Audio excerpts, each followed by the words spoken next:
All right, welcome everybody. This is going to be another one of these open review sessions. In a few minutes, I'll just say a few general things. Um, I'm sure a few people are going to be jumping on in the next couple minutes. So let me grab, I need to do one more thing so I can see if somebody raises their hand or anything. Let me close this. So a few more setup things. I'll record this. I will post it on the discussion board. Usually it takes a couple hours for something like this to process. So probably late this evening.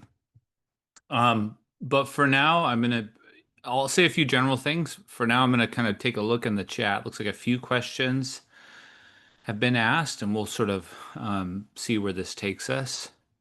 So Lexi, thank you. You have a little list here. We may or may not do all of these, but let's see. Practice final two, 4C. So a Taylor series type question. Winter 24, exam 1, 2B. How do we know when we can use the vector and the points versus having 3 points? So something to do with lines and planes.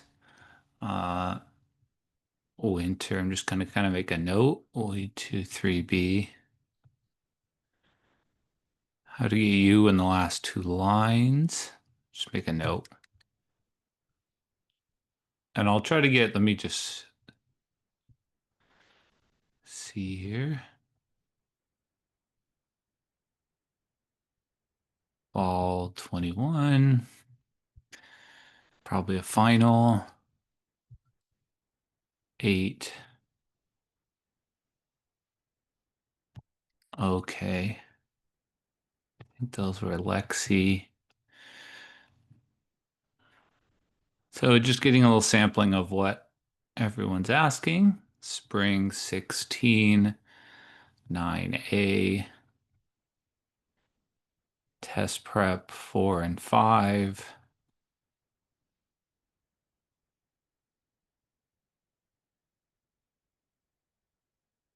That must have been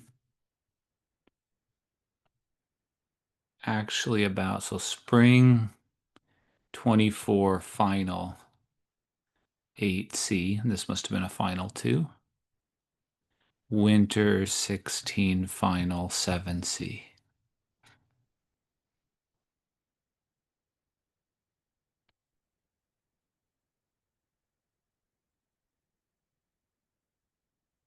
See what else I got in here. So that's hopeful. We have a few starting places. Anybody, it's nice to have that up there because if those are ones that everyone on the chat can kind of that's on here can look at and see if they have a similar question. Um, all right. So a few just general announcements. Oh, good. A few other ones we'll add to our little list. David's asking about spring 24, 5B.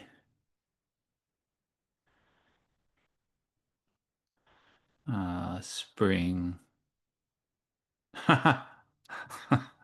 Two people asked the same question in a row. They had asked me privately. So that sounds like a good vote for that. Do some page 2 practice. So 15.3 practice.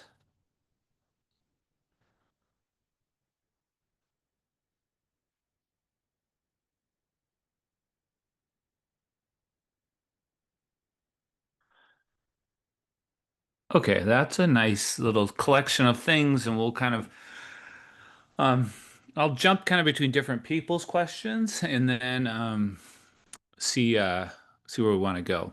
So the exam itself will be 4 pages of questions.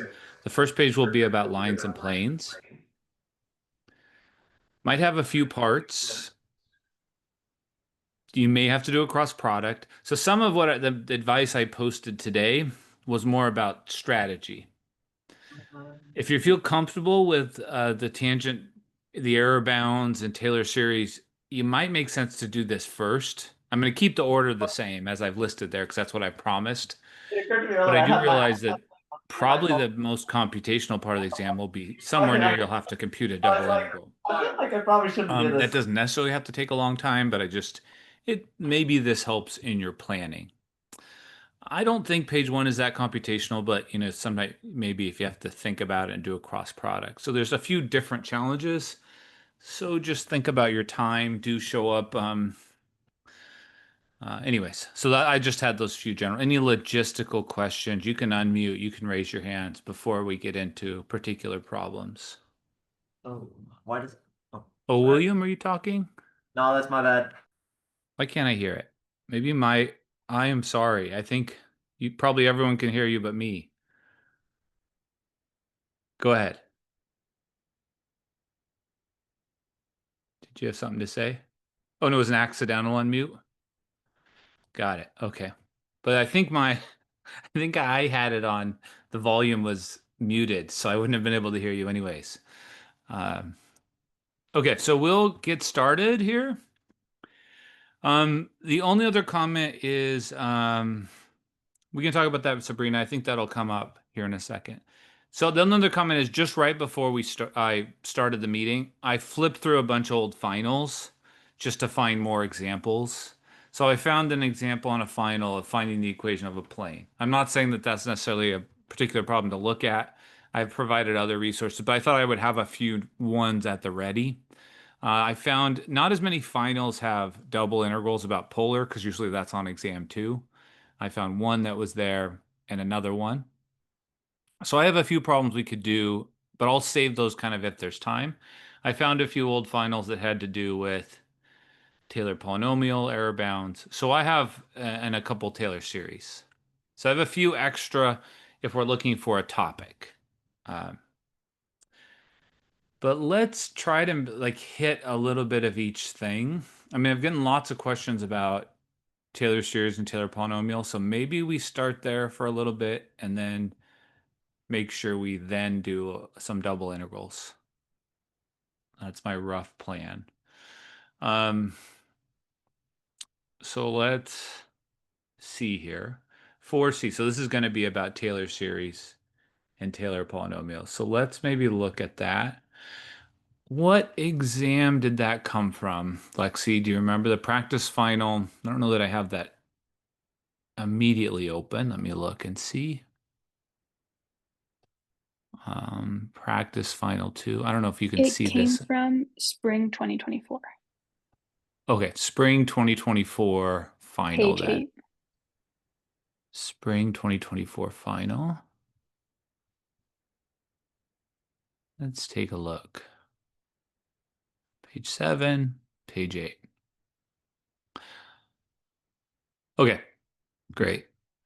So let's run through this. You have some part C, I believe. So let's.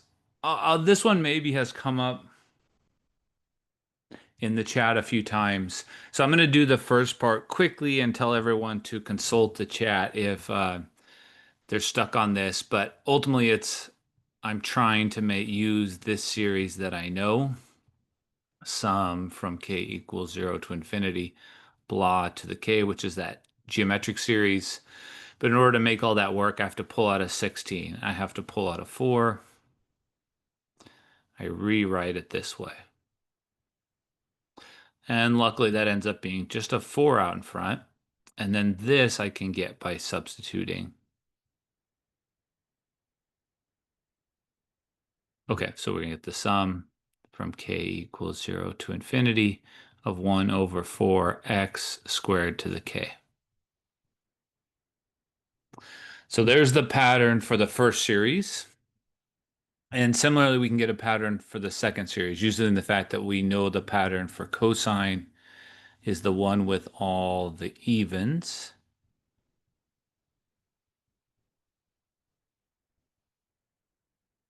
Blah to the 2k.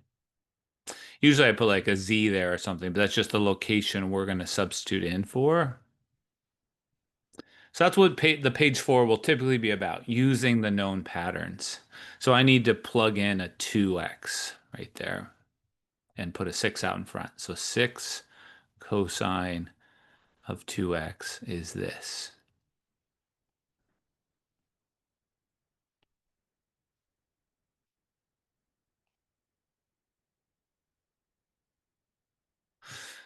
Oh, and I forgot 6.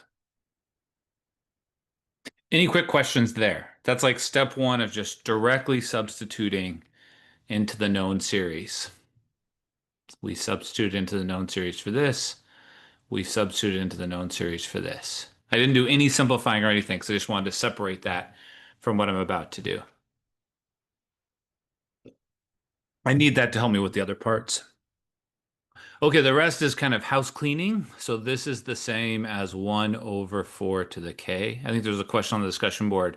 Should we write run to the k? That's fine if you write that, but it's also just 1. And then this would be x to the 2k. This is just to make, I don't think this question asks that, so I wouldn't force you to do that. But this makes our life a little easier in later parts of the question. And this is the sum from k equals 0 to infinity, negative 1 to the k, 2k factorial, 2 to the 2k, x to the 2k. Then lastly, if we want, it does say 1 sigma sign. If it hadn't said that, I mean, you could just enter your answer is this plus this. That's perfectly fine. Since it said 1 sigma sign, I'm going to put them together. So I'm going to move the 4 in here. I'm going to move the 6 in here. And then I'm going to put them together. So let's do that real quick. K equals 0, 4 over 4 to the k plus 6. Put the 6 here. 6, negative 1 to the k, 2 to the 2k. Oh yeah, maybe that was one of the questions. You don't have to move this up here. I just tend to put all the numbers together separate from the x, but that's not necessary either. This is the answer. In practice, what we typically do is we factor out the x from each term because that looks a little more user-friendly, and there's our final answer. And I talk on the discussion board how you could write that first thing in a different way, but that's not required. So this is going to be 6, negative 1 to the k, 2 to the 2k. So it's a lot of pushing symbols. There's a little bit to overcome here initially. The actual idea was done back here. The rest of it has been house cleaning. Yeah, so this the comment about there's a question, a private question discussion board about in the answer key, this is written this way. Both of those are acceptable. That's just another way to write the same thing. You know, you could run some examples.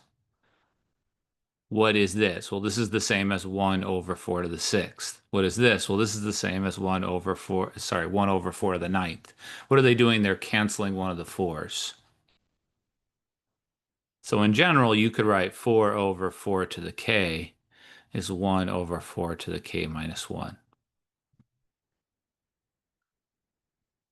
Does that make sense, Lexi? Yeah. If it's not b equals 0, the problem becomes very different. So the only pattern we're going to ask you for is add 0. So this for this page, the last page of your test, it will be b equals 0 because we've only given you nice patterns for those series based at b equals 0. Yeah. How far do we have to simplify?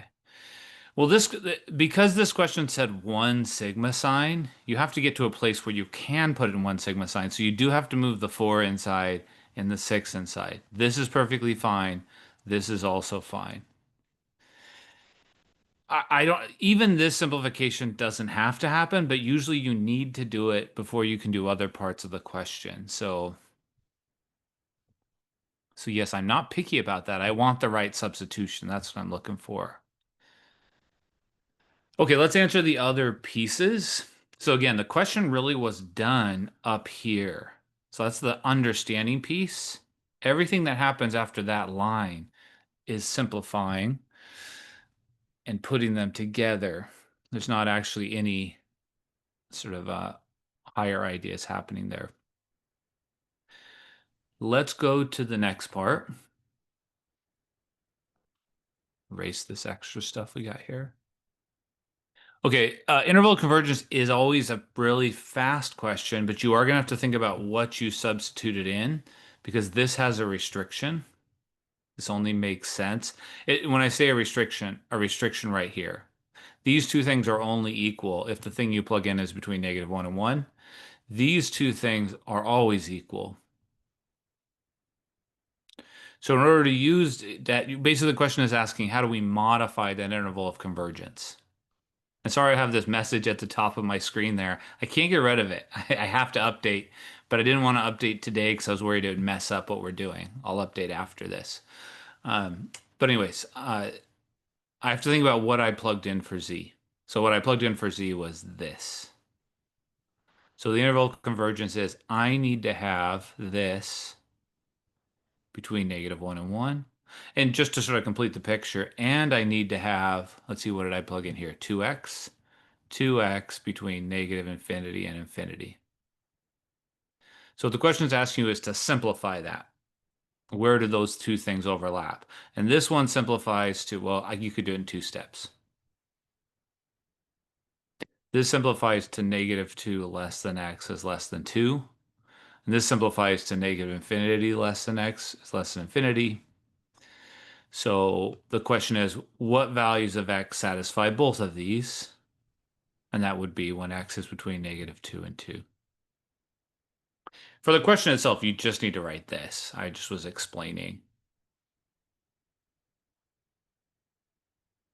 So you're not really solving or doing any limits or any errors when you're doing interval of convergence for this test. You're plugging in and saying, did I use the geometric series?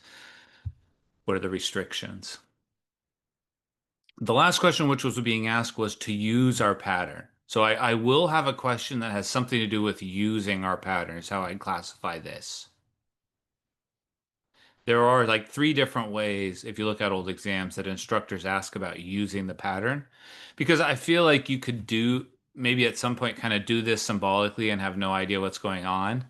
And so, can we actually use that pattern we just found to give the first few terms? That's what this one's asking. So let's zoom out a little bit and grab that. So it says, I want you to get the third Taylor polynomial.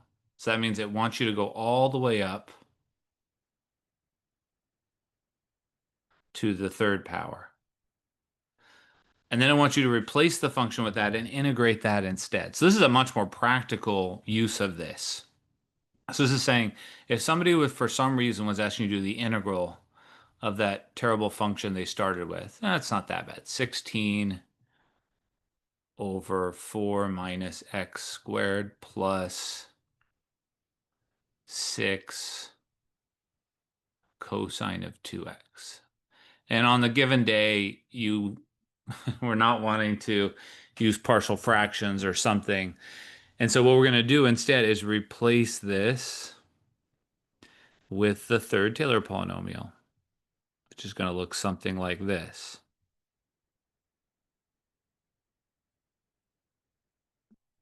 And there is a long way to do this problem, which is to take 3 derivatives, plug in 0. But we don't need to do that because we already know the pattern for the Taylor series. It's sitting up here. We just need to grab the first few terms until we get to x to the third and stop. So let's do that now. So I'm going to plug in a 0 everywhere. That's the first term. And let's see what we get. So I plug in a 0 everywhere. It's going to be, and it is easier if you simplify a little bit as you go. But I'll put all, normally I wouldn't write it like this. I would just say 4 to the 0 is 1. But this is what we're doing. 2 times 0 over 2 times 0 factorial. X to the 2 times 0. So that's the first term. That's what's going to go here. So what is that? It's a number. Somebody in the chat, tell me what number is that?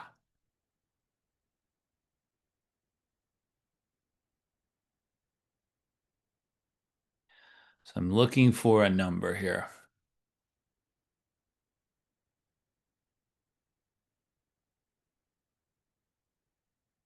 Well, let's see. This is going to be, yeah, I think 10 is right because it's going to be 4 over 1 plus 6 times 1. So it's 10. That's the first term of the Taylor, 10x to the 0.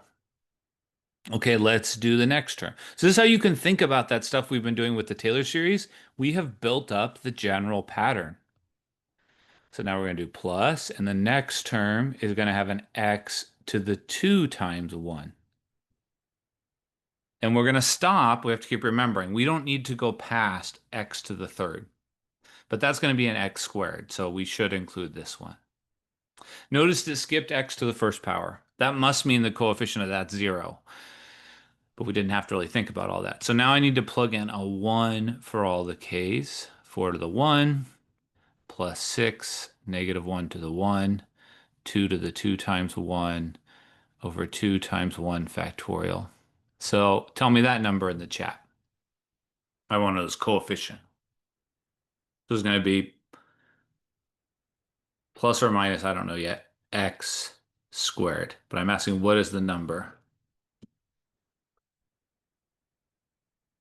Sorry if you're hearing my ice there. So I want to know what this number, 4 over 4 plus 6 times negative 1 times 4 over 2 factorial. What is that? 1 minus, so I'm getting 1 minus 12.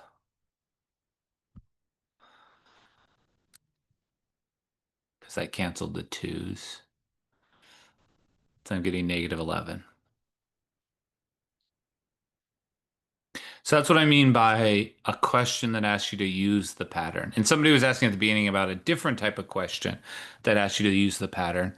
But this question asks you to find the first few terms all the way up to x to the third.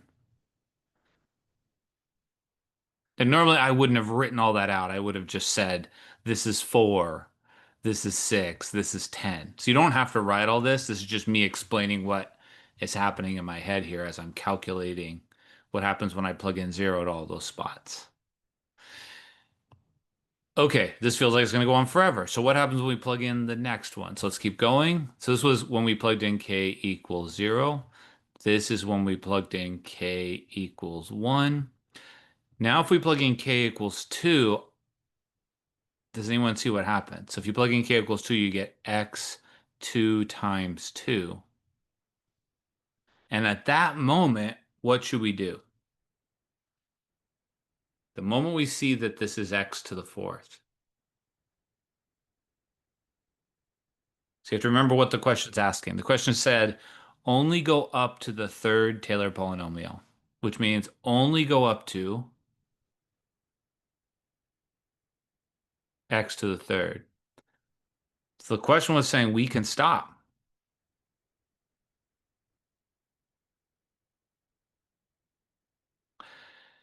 Thanks for your question. So this whole thing here, this is the Taylor series up here. We don't need to add in anything else. This includes the x. This is the x to the minus 0 to the power stuff you're talking about. I think you're thinking about the derivative method. Maybe I can say something about that here in a second. But this is really just saying plug into this. So there is another way to get this. So Sophia's asking a question. So let's comment on that. Yep. So a small comment, if you had a lot of extra time on the final and you love taking derivatives, you can get this another way. Step 1, you plug in 0. Then you take the derivative and plug in 0. Then you take the second derivative and plug in 0 and put a 2 factorial in front of it. That should give you the same thing. So this is kind of a nice little check. You plug in 0, you would get 4 plus 6. This would be 10. Check. You take the first derivative, which I don't want to do. And then you plug in 0, you're going to get 0. I can tell you that just based on what we got. And any guesses? The question didn't ask this, but what's the second derivative? I can tell you what it is right now. I can sort of cheat. It's 22. Yeah, clever. Negative 22. This has to be negative 22 in order for that to come out to be 11. So that's another way sometimes a question asks about, it says, can you figure out the second derivative at 0 without actually taking the derivative? Sure, because this has to be negative 11. Anyways, those are not questions that were asked here. I'm just kind of mentioning some side things. Okay. So we have these two distinct methods. If possible, we like to use the pattern we already have. But if not, we're back to derivatives. There's a question in the chat that says, let's say you got part one incorrect, but correctly applied the Taylor series for part B and C. You'd get full credit for parts B and C. So if this is wrong, you would get a possibly big deduction there, and then it would be possible to get full credit on the rest. That's how I always set up my rubrics. There are certain errors that are so off on the first part that sometimes it doesn't allow you to show some of the parts. That would be the only time you might lose some points below because it like if you did it in such a way that part A was just the function 0, and said, well, because it's 0, there is no interval. I mean, so there are like the super extreme where, but if you do a normal sort of problem, but you make an algebra mistake in here, you'll lose points in part A, but you won't lose any points in B and C as long as you do B and C correctly from part A. So that's how I always set up my rubrics. No double jeopardy in my courses. Okay, so you would finish this problem by then integrating. So once, I mean, the bad part is as you're learning this, it feels like it takes forever, but honestly, this is really fast. You can even ask a computer to give you the first few Taylor polynomials, and then you can integrate that. So you would say 10x minus 11 over 3x cubed from 0 to 1. You plug in a 1, it's going to be 10 minus 11 over 3. And I'm fine if you leave it like that, because it would be hard for me to take off, but it's kind of nice to get a decimal, see if it's reasonable. This is going to be this. So 19 thirds. Does that match the solutions? So that's what the last page will likely look like, but part 3 here will be something about using the pattern. This particular question was saying, go up to x to the third. So I spent some time there, but that does encapsulate a lot of important information about what possibly could be on page 4 of your exam. Any questions there? Let me ignore this other stuff. It's from the other day.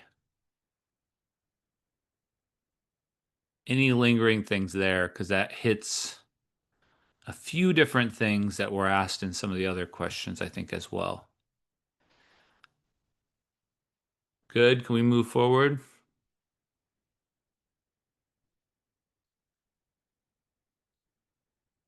More lingering things there.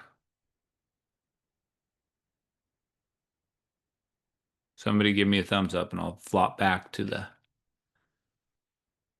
main program. Thumbs up. Thank you, William. So I'm just going to note that we did this. This was a good, had almost all of the ingredients of a page 4 type question. The only thing that didn't happen there fully was that 2023 derivative thing that Sophia's asking about. So maybe in the answer key, it evaluated to k equals 2. Well, that would be wrong then.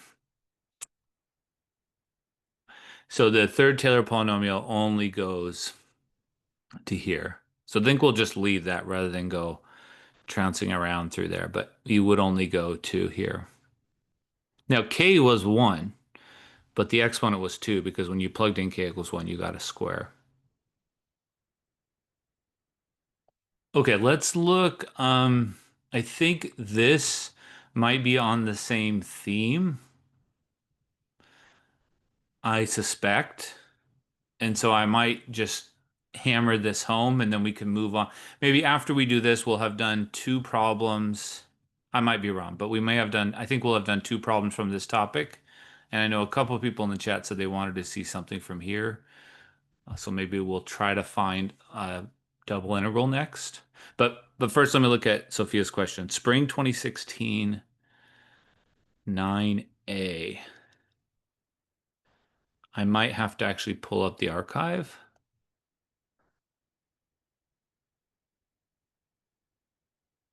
Come on. If at any point we lose, I mean, a couple times this last month, my internet suddenly kicked out. If that happens, I will immediately rejoin, but I don't expect that. But don't run away. Um, Spring, we're looking at a final. Spring 2016. And it must be the last question. No, I don't want help. Okay. 8. Got it. Okay, so that matches what you were kind of asking me privately in the chat. So let me grab that. And that has some nice little features to it, maybe. So we are going to do new page, blank. Okay, can everybody see that question? We're looking at spring 2016. Sorry, when I screenshot it, sometimes blurry if I don't do it carefully, which I didn't do it carefully. The question is about what to do with this 10th derivative. So this is another way to ask about the pattern. So it's in the same, this question is the same style of what we just saw. It has a little different way it's asking about the pattern at the end. So I definitely want to do this just to clear up that piece. It is very blurry. But let's find the Taylor series. So this is asking for the Taylor series of this cubed over 9 plus t squared dt. Oh, somebody asked me about this in one of my office hours last week. They had a good question about this, which was, why don't we use arctangent here? It sort of looks like arctangent. And I like that they asked this question. Arctangent is actually this with a 1 here. And so they were like, well, why can't we use arctangent? But it's unfortunately not close enough to the same.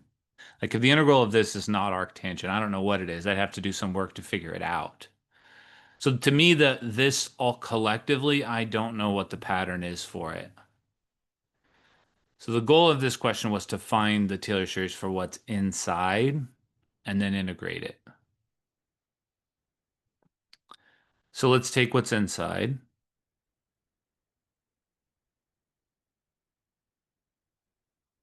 And think about why we know the Taylor series for that. It looks, so I'll give you a target even. The target is this, 1 over 1 minus z.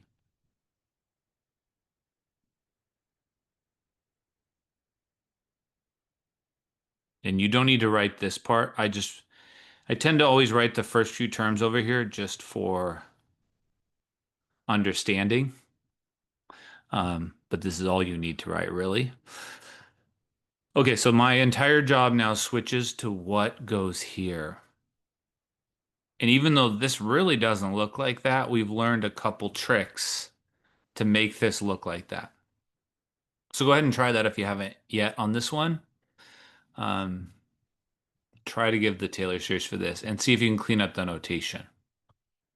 This is one where you would need to simplify, not because I'd mark you down, but because I don't know how to integrate if you don't simplify. So here's one that's sort of simplifying is necessary.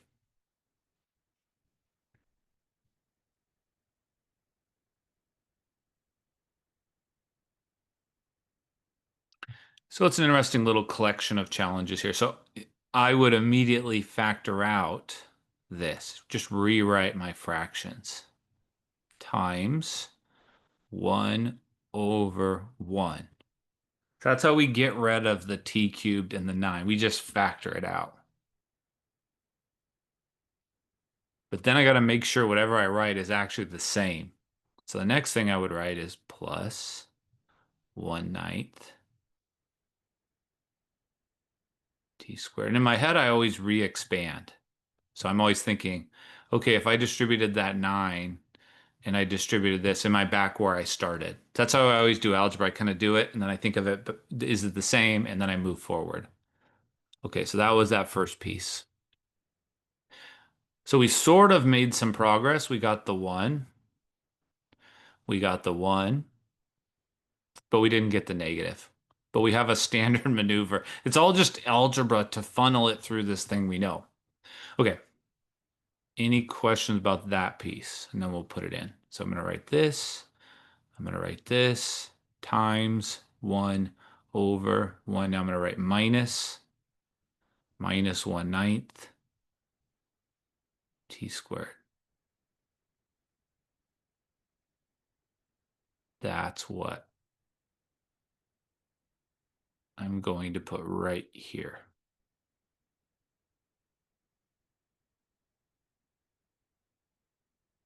There's one other place I'm going to put it, which is in the restriction.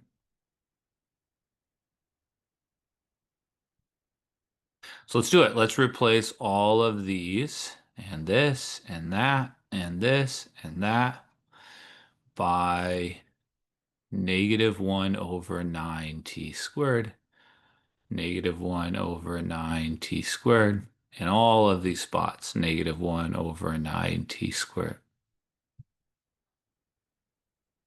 That's the job.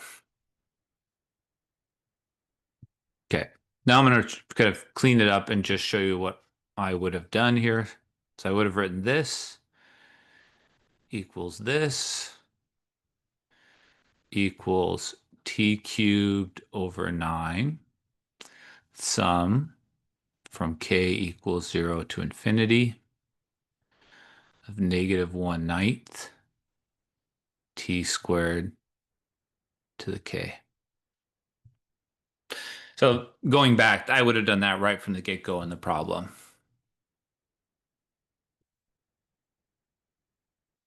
Questions on that first piece. So I've been attempting to find a Taylor series pattern for this. Let's get rid of that too. And at this moment, what I have found is the following.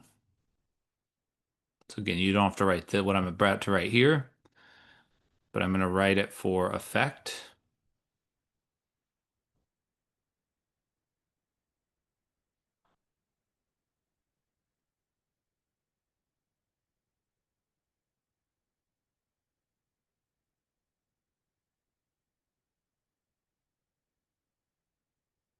But in this problem, we're not done there. What have I forgotten to do?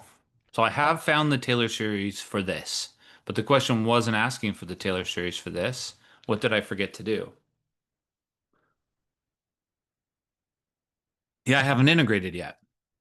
And so what I meant earlier when I said this is an example of a problem where you have to simplify, what I meant was this.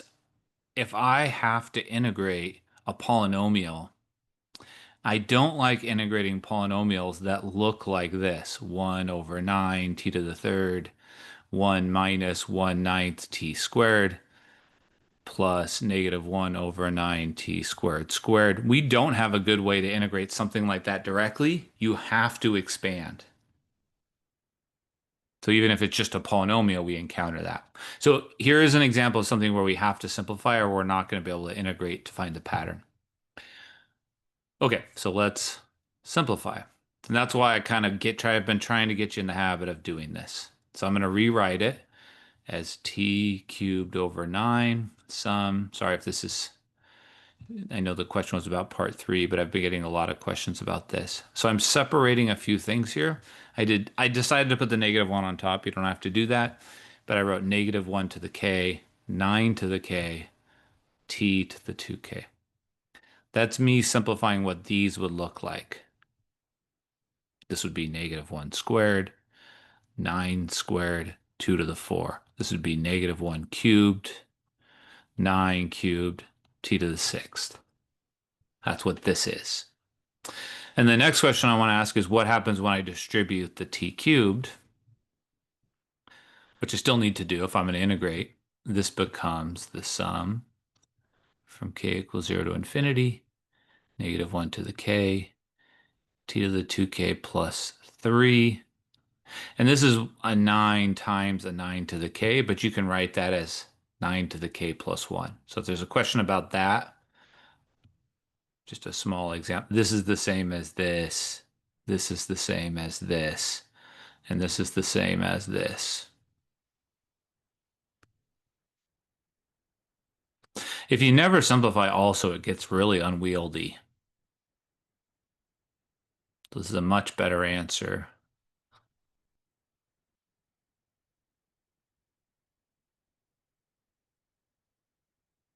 So that's something I try to convince students just to do immediately when working with the Taylor series, rather than write this big old glob.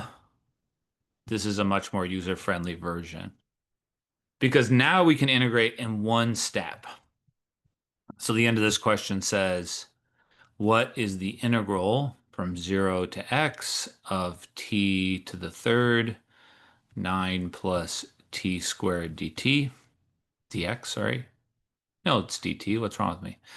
We're going to integrate this, but there's a really easy way to integrate once we've cleaned it up.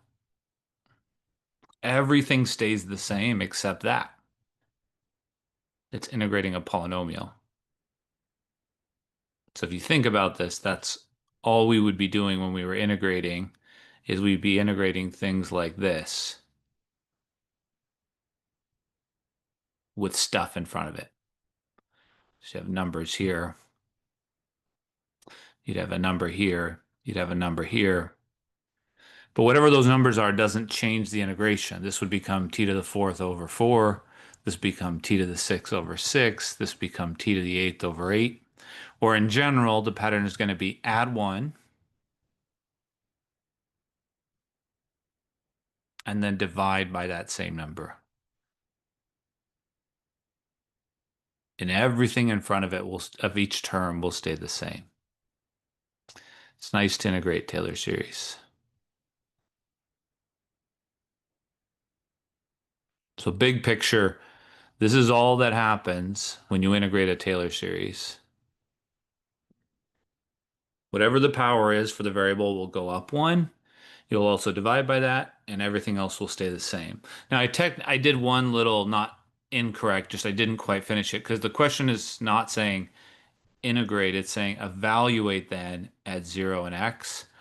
But when you plug in 0 everywhere, you get 0. And when you plug in an x everywhere, you get the exact same thing with an x. So that's just more of a technicality of integrating. I think if I was trying to write this as nice as possible, I might do this.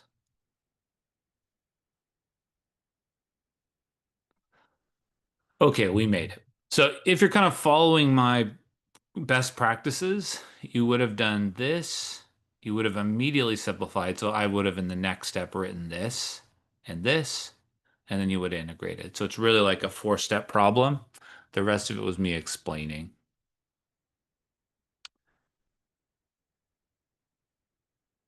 Questions there. So we substituted, we integrated. Questions on that piece? We will do something other than Taylor series after this problem, but I'm getting a lot of questions on this, which makes sense. We just are doing this. How can we do that on the test? It's a lot of symbols, so it can easily get us worried. But let me just erase everything that was not an essential part of the solution.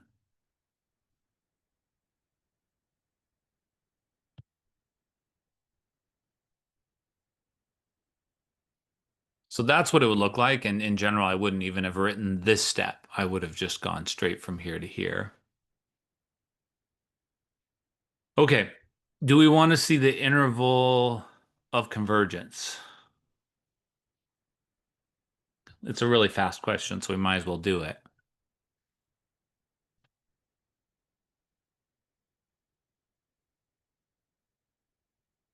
I don't know if that meant that oh nah. Yeah, nah. So the interval of convergence asks, what series did you plug into? You plugged into this one. So with the moment we said this was equal to this, we made an assumption. And the assumption has to do with this series.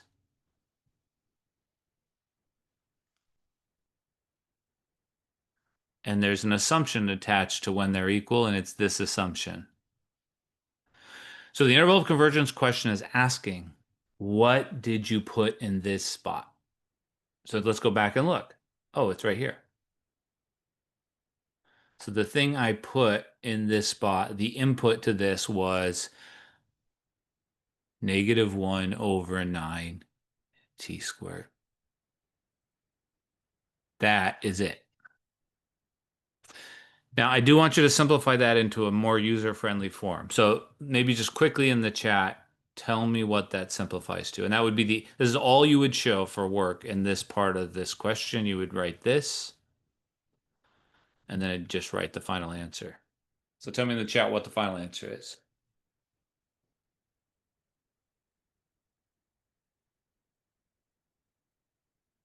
That's it, -3 to 3.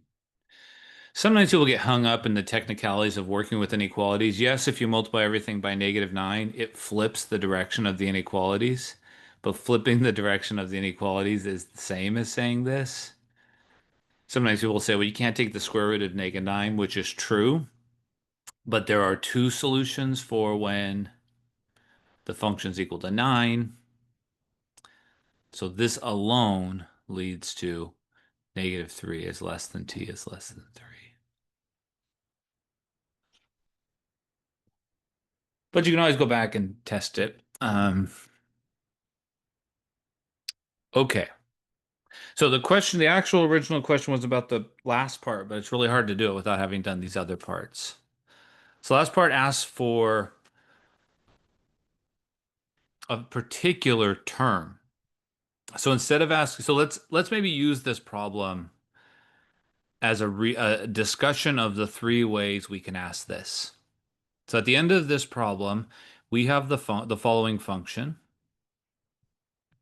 which has the following pattern. I'm just going to copy it down so that I can play this game and really hammer this home here, hopefully.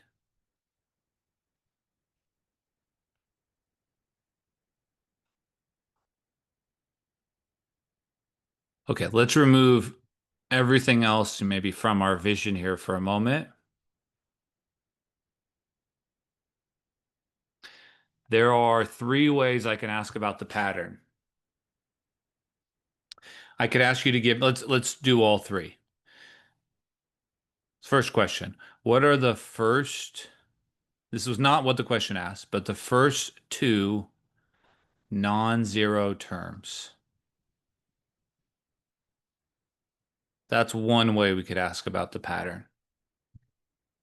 So let's do that one. Plug in 0, plug in 1, and see what you get. So if we plug in 0 everywhere, go ahead and try to figure that out. See if you can write down the first two non-zero terms. Again, that's not this question. I'll do this version of it last. We'll come back and talk about that. But I claim we can, that's something we can do too. I just want to talk about the different ways I ask you to use this. So I'm going to plug in a 0 for all the k's.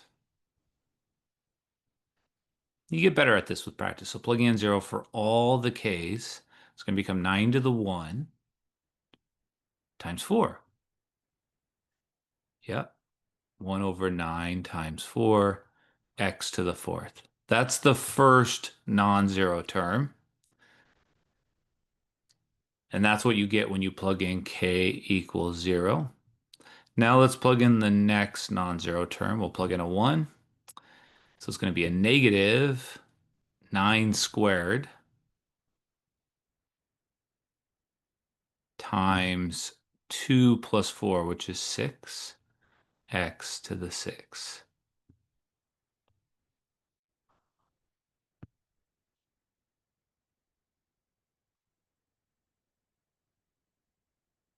Okay, that's the first two non-zero terms.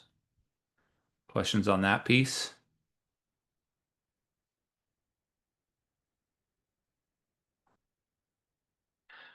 Okay, the next thing, let's say I ask you, what is the fourth Taylor polynomial? So when it's written this way, the fourth Taylor polynomial,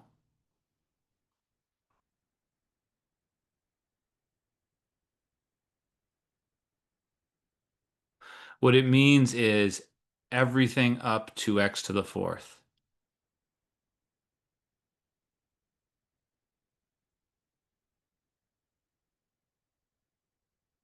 So if you look up at what we have the answer sitting in front of us. This is the everything up to x to the fourth. So this would be 1 over 9 times 4, 36. And that would be all this is. That's the fourth Taylor polynomial. It's also the first non-zero term. So I just wanted to clarify terminology. Typically, I'm usually asked for only 2 or 3 terms at most, because that's enough for you to kind of show me you know how to use it. So those are the main ways we ask about patterns. There's one other way. So the other way I could ask for a pattern out of this is I could say, what if you keep going until you get to x to the 10th? What is the number? I've asked it this way once, but the wording was too confusing, so I haven't asked it this way again sorry, what I'm about to say. So on one exam I wrote, what is the coefficient of x to the 10th? And that's still not the question that's being asked here. But if I ask, what is the coefficient of x to the 10th? I'm asking, what is the number in front of x to the 10th? So for example, if I said, what is the coefficient of x to the fourth? We would say 1/36. So let's try to answer this question. What is the coefficient of x to the 10th? How could I use this? That's a great question, Hannah. We're going to talk about that in just a second. So this is the full pattern. You don't have to think about factorials or anything yet. So what is the coefficient of x to the 10th in this is what I'm asking. So it's just instead of saying the first few terms, I'd like you to jump ahead to a particular term. So this question is saying, when is that 10? So it's not saying k equals 10. In order to get an x to the 10, you would need 2k plus 4 equal to 10. And in order to plug in the right thing, I need to figure out what k that is, like which term it is. You can think of the k as the term, like this was the starting term, this was the next term. And notice that k and the power are not always the same.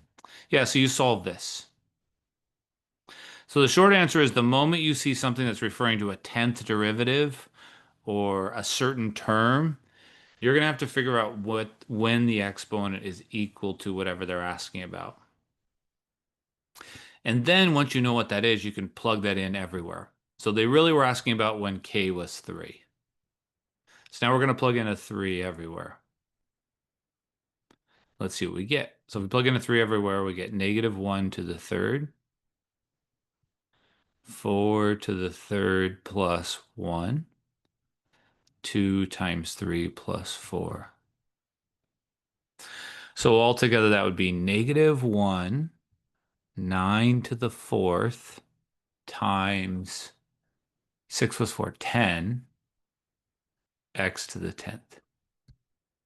So that would answer this question. What is the coefficient? It's this.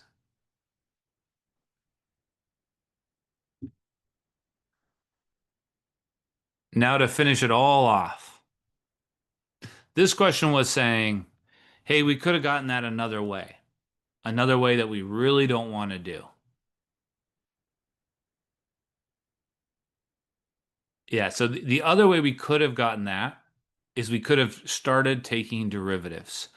It is actually possible to say this. Let me say what I mean by that.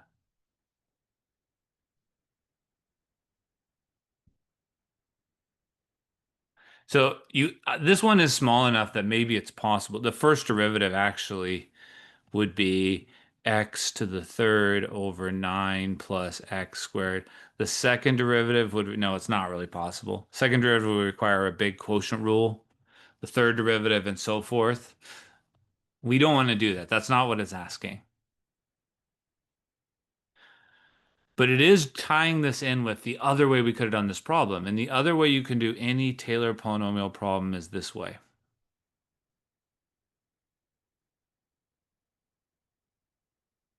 So that's why for a few years this has become kind of popular to ask, because it forces you to think back to this. So if we had done this in a different way, we would have gone for a long time and we eventually would have gotten to this.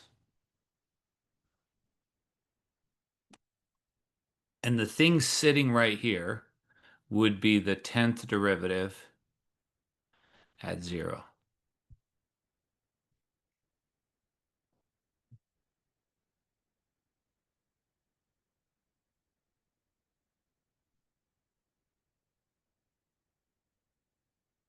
You don't.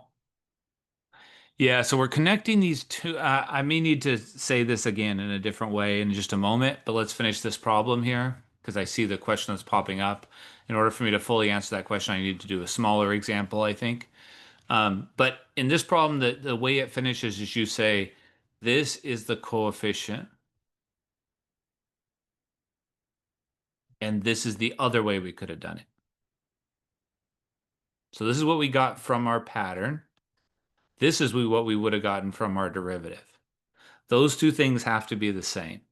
So that's what this question is saying, that 1 over 10 factorial, the 10th derivative at 0, has to be the same as the coefficient in front of x to the 10th. That's the conclusion from this. So I was trying to answer that student's question. There is no factorial over here. It's over here. If I think I added confusion, but.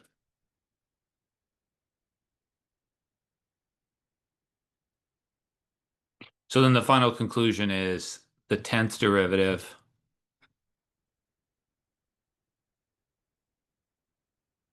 at 0 has to be this thing times 10 factorial.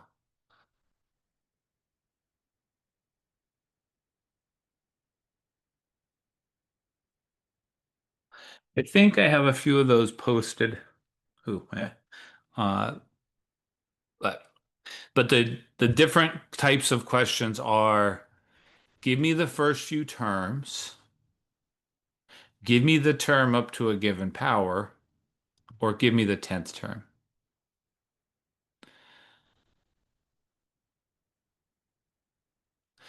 It does include, but these two things are equal. So yeah, I will do another example here. Let's talk about that. Let's do a smaller example where you can see it all the way from the beginning. Okay, so let me think for a second. Let's take one of the ones we know here. How about cosine of 2x?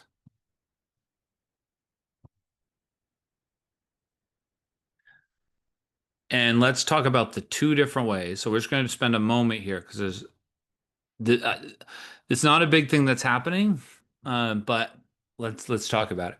So you can do it with the pattern, or you can do it with derivatives. Let's do both and compare.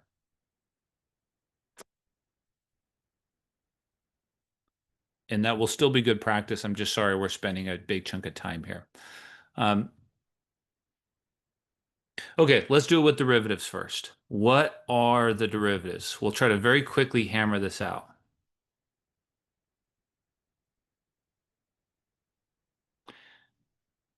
Oh, could I put the negative in front? Yes. Yeah, thank you. So very quickly, let's hammer this out. This is going to be negative 2 sine of 2x. The second derivative is going to be negative 4 cosine of 2x. The third derivative is going to be negative 8, sorry, positive 8 sine of 2x. The fourth derivative. So let's lay out our closed line. I think this is informative, even if you already get the idea. But let's look at both our methods. Okay, so what would you put on the clothesline there? What are those first few coefficients? Plug in 0, to all of those.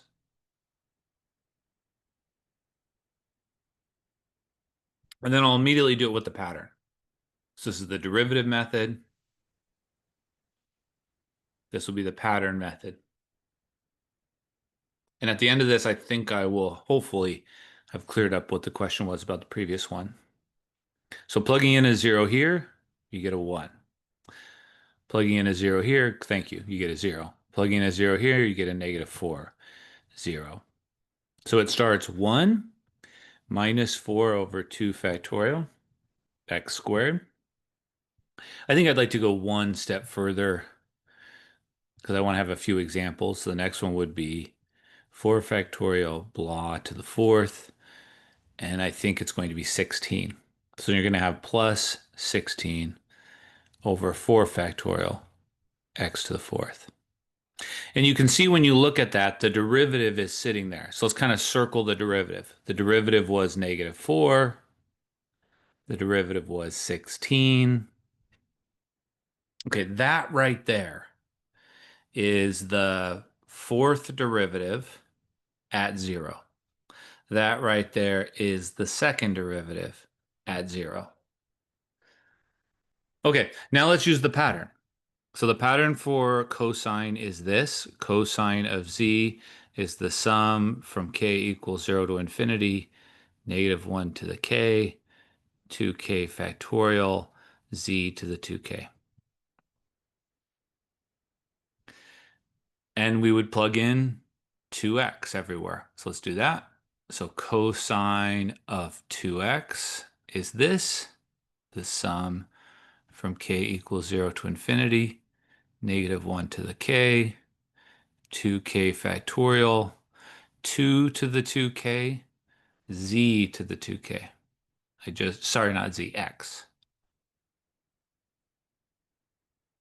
So what I just did is I replaced this. I personally much prefer this to what we did over here. But these two things should be the same. Let's see. So if we plug in the first few terms, what do we do? So if you plug in 0 everywhere, you get 1. That matches. If you plug in 1 everywhere, you get -1 over 2 factorial, 2 to the 2, x to the second. Does that match? You plug in the next one. So this was k equals 0. This was k equals 1. This was k equals 2. So k equals 2 is going to be 2 to the 4th over 4 factorial x to the 4th. Okay, so now I have a question for you. If I asked you what the fourth derivative was at 0, and I erase this,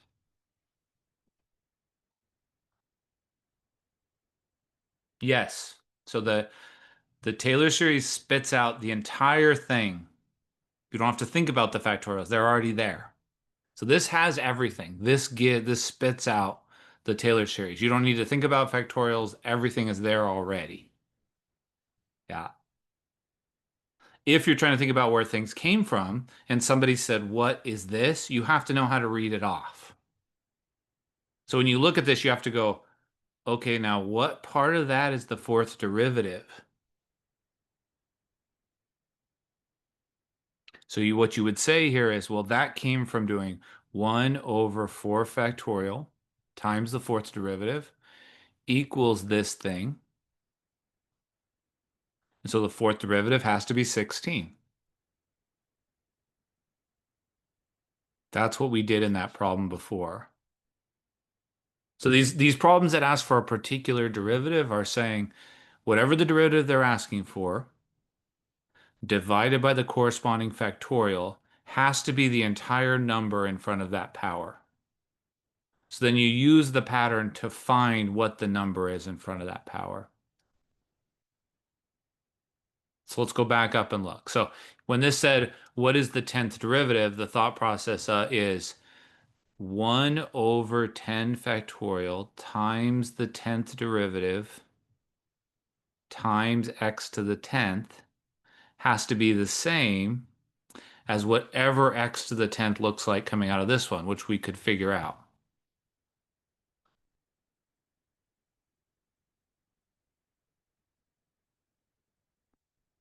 So that's the principle of that question. And from that, you can cancel, multiply by 10 factorial, and get your answer.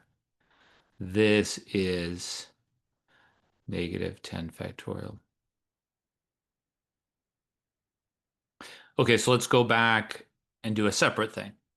So somebody's asking, why is it 9 to the 4th? So let's look at the pattern again. And I think we should move forward to something else. But let's look at the pattern again. So this was the pattern we found, and the question was saying, when will this look like something times x to the 10th? That's what the question was asking. You need to define the number in front of x to the 10th. And so what did we do? We said, well, when is the power of the 10th? It's when 2k plus 4 equals 10, which is when 2k is 6, which is when k is 3.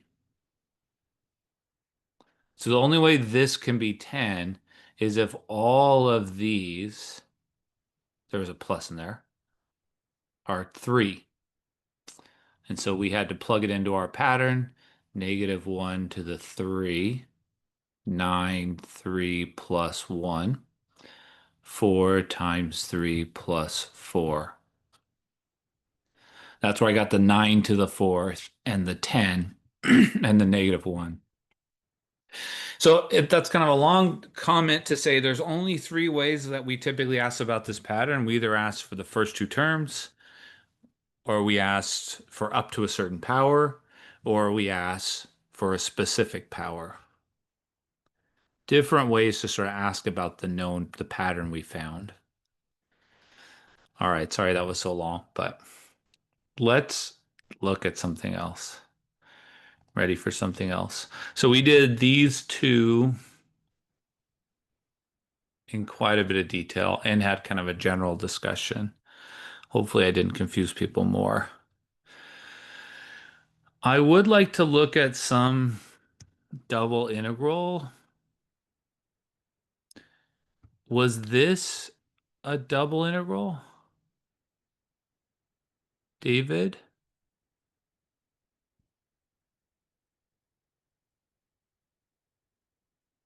I have 2 double integrals here. Oh, neither one is the one you're asking about. Okay, so spring 24 5b.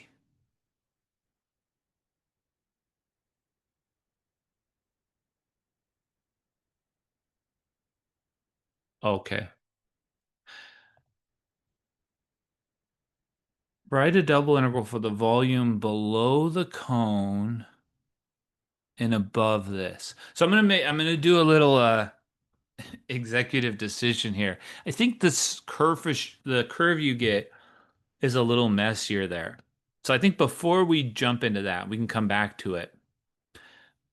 Since I have these 2 here, I think this would be more informative as a starting place. So I'm going to grab 2 questions. Sorry, this isn't exactly one you asked. I think the other one I might want to follow up like on the discussion board because it has a separate nugget in there, which is probably why you're asking about it. So here's 2 questions. The first one is more straightforward. So let's talk about that and then jump into this. So let's look at spring 2018. I didn't actually look at this very carefully, but I could tell at a quick glance that this was fairly quick. So let's just do this in terms of setup. So take a moment. This is probably one that most people haven't seen.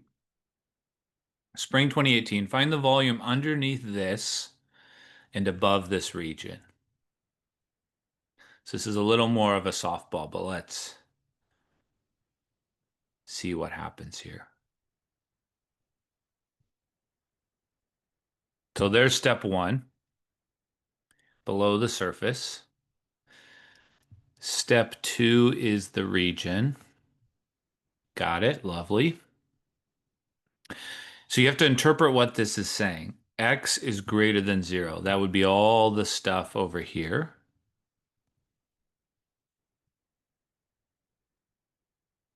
And x squared plus y squared is less than or equal to 4. So that means inside the circle of radius 2, but only to where the x's are positive. So that's how I read that. So this means inside the circle of radius 2. This means where the x's are positive. It didn't mention the x-axis, so I'm going to erase that. That's the two things it mentioned. Okay, so actually this problem can be done in 3 different ways, but let's do polar because we're practicing polar. Polar is the best way to do this. The main reason I can tell polar is the best way to do this is because this is a circle and because of this. This is actually like a classic problem that comes up in probability with slightly different setup, but yeah, because that's going to come out to be nice. So the question is the bounds. You're going to have to think of an angle that corresponds to looking straight down and an angle that corresponds to looking straight up. And they do need to be consecutive. And then when you do that, you're going to ask, when I'm in the region, what's the smallest r and what's the biggest r? There's actually a lot of correct bounds. But what I would use is, so it's very tempting to use 3 pi over 2 and pi over 2. But unfortunately, that's not a good choice because those are not consecutive, meaning it doesn't make sense to say this.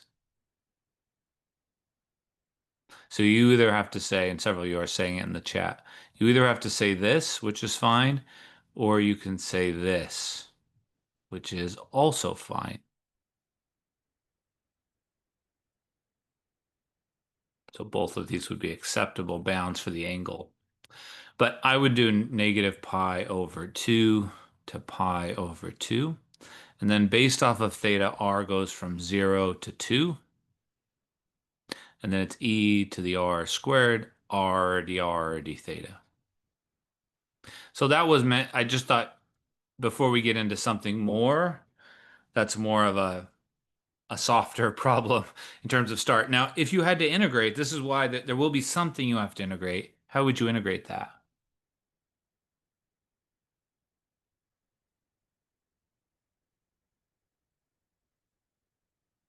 You would do substitution. Yeah, this was set up for substitution.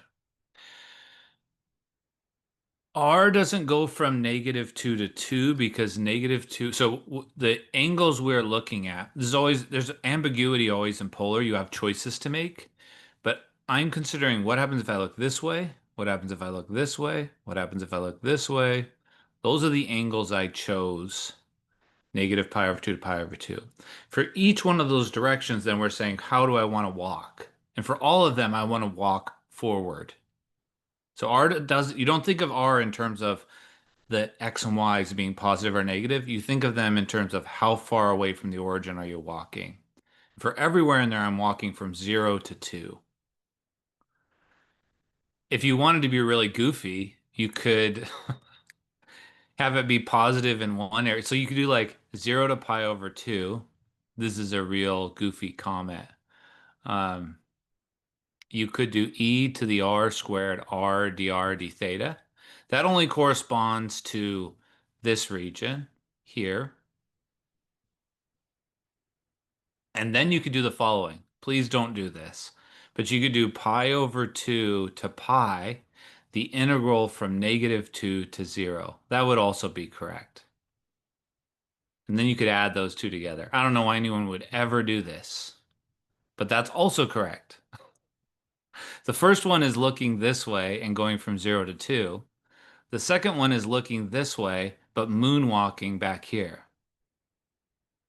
So this would be this, and this would be this.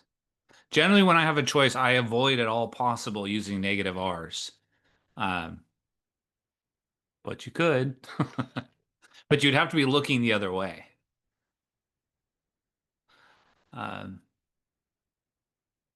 So typically, if you've set up your angles to be when you start and when you end, then your r's will be positive. Okay, let's go on to this other one because this is more in the style of what the question was being asked about. This is a real classic problem I've actually spent a lot of time on. I'll leave this. I have a few other ones, but I feel like we've done a lot with. So this question over the years has been asked a lot when I'm doing review sessions. It pretty much always gets asked. Find the volume of the region that's inside the ellipsoid and above the cone. Now that's like a homework question.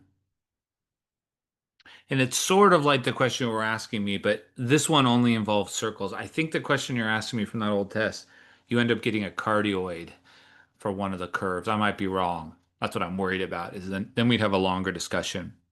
If you do get an example that has a cardioid or a rose on the test, I promise there will be a picture.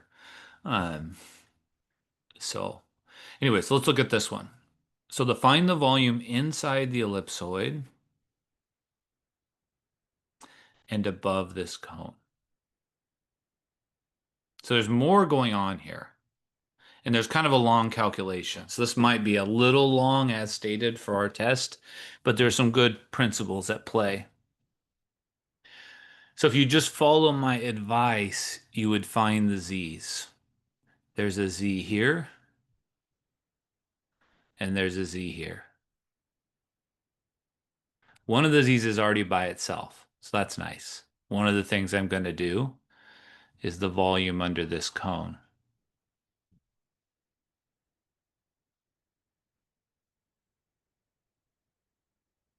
The next thing I would do is I would solve for this z.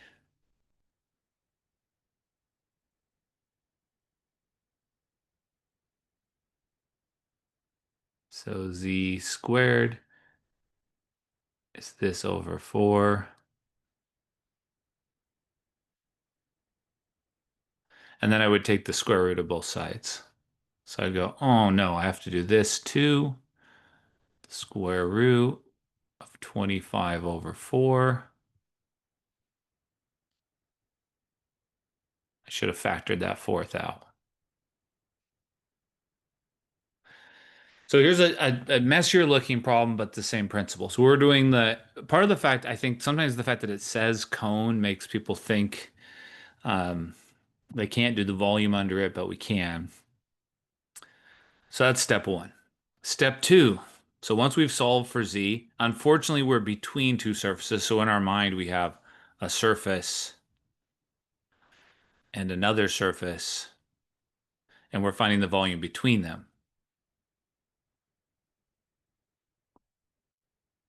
But that doesn't change what step two is. Step two is to draw the region on the ground, the shadow, so to speak. What is everything happening above? And let's recap how that goes. So step one, find your z's. Step two, draw the region.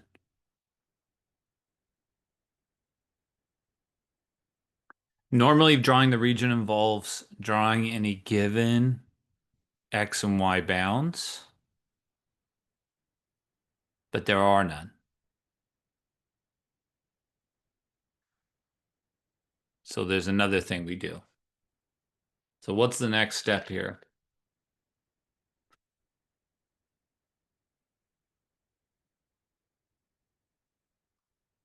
Yeah, we're going to combine.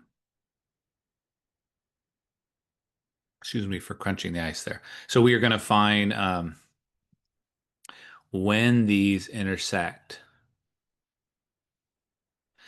The surfaces must intersect or the question doesn't make sense. You can't have two surfaces and no outer boundary, and it says what's the volume between them, because that would be infinite.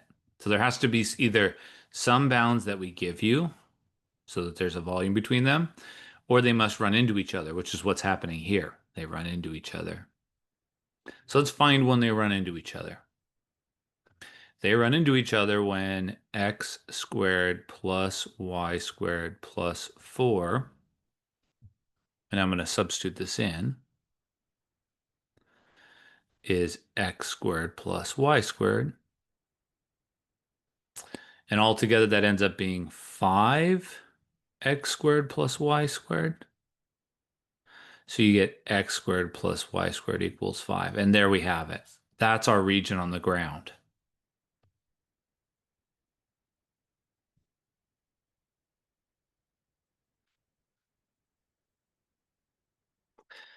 And for me, that does it for me. Like I can see a path to the end now. I need to find the volume above that region and below the sphere or ellipsoid, and then above that region and below the cone. Yeah, the radius is the square root of 5. And so the rest of the problem is going to be a pretty bad calculation, but it's going to be the integral from 0 to 2 pi, the integral from 0 to the square root of 5 of r times r d theta. That's what this is going to be. And then you would also have to compute the volume above that. This is step 3 now, setting up the bounds. Square root of 25 over 4 minus 1/4 r squared, r d theta. Compute those, do the bigger one minus the smaller one, and you're done.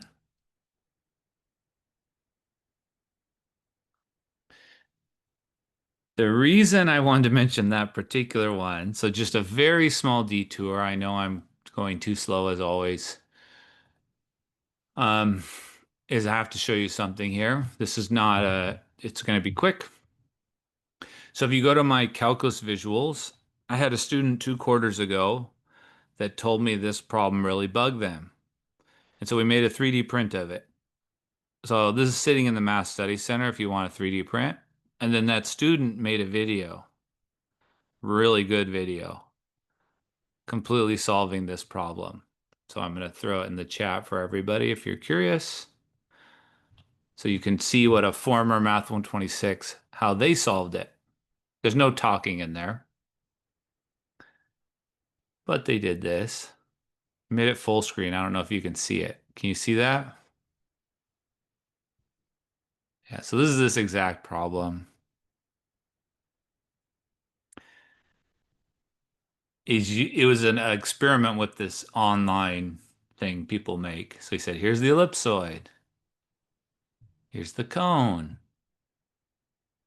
This student's now in, I think, in a type of engineering. And then he goes through and solves it. So if you want to see the answer from another student, this is a pretty good one. I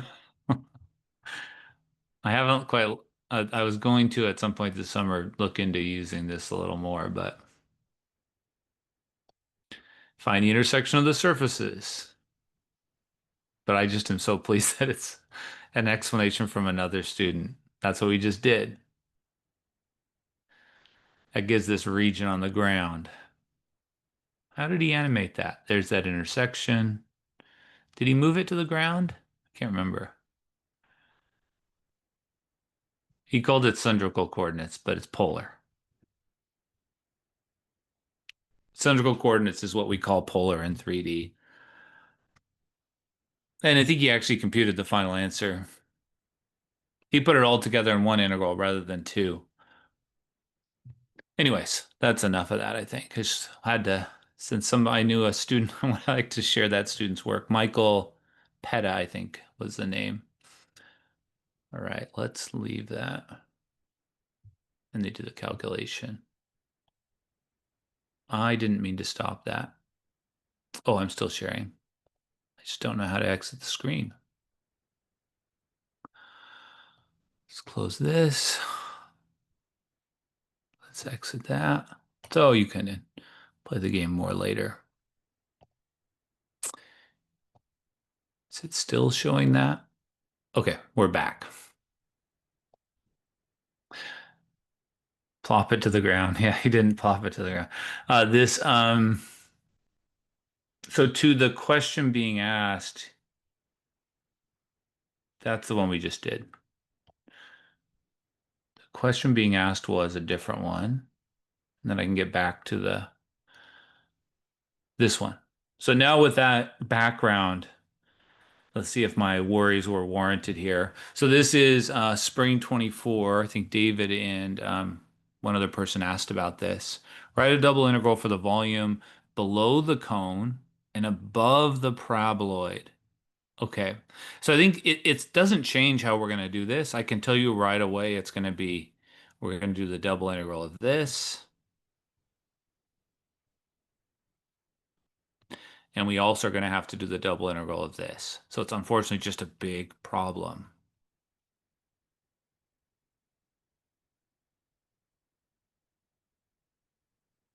And we're going to do the bigger one minus the smaller one. And you would know the next step. The next step is if this question makes any sense, they must intersect. So I need to combine.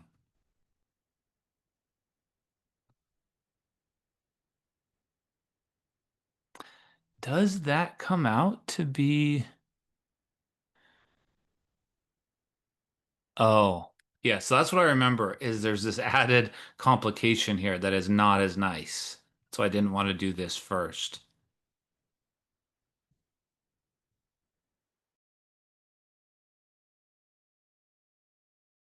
So this might, if you were here, then that doesn't look as nice. Like I don't recognize that as a circle or anything right now. I think what they did was they immediately converted to polar. So this would require me to say a little more to ask this on the test. So you have x squared plus y squared is r squared. X is r cosine of theta. So I'm pretty sure that's the maneuver because it's very hard to simplify it much further. And I think that can be simplified further. Let me think for a second because there's something we can say there. Yes, we can move it. Oh, well, we can divide everything by r. And if you divide everything by r, you get this.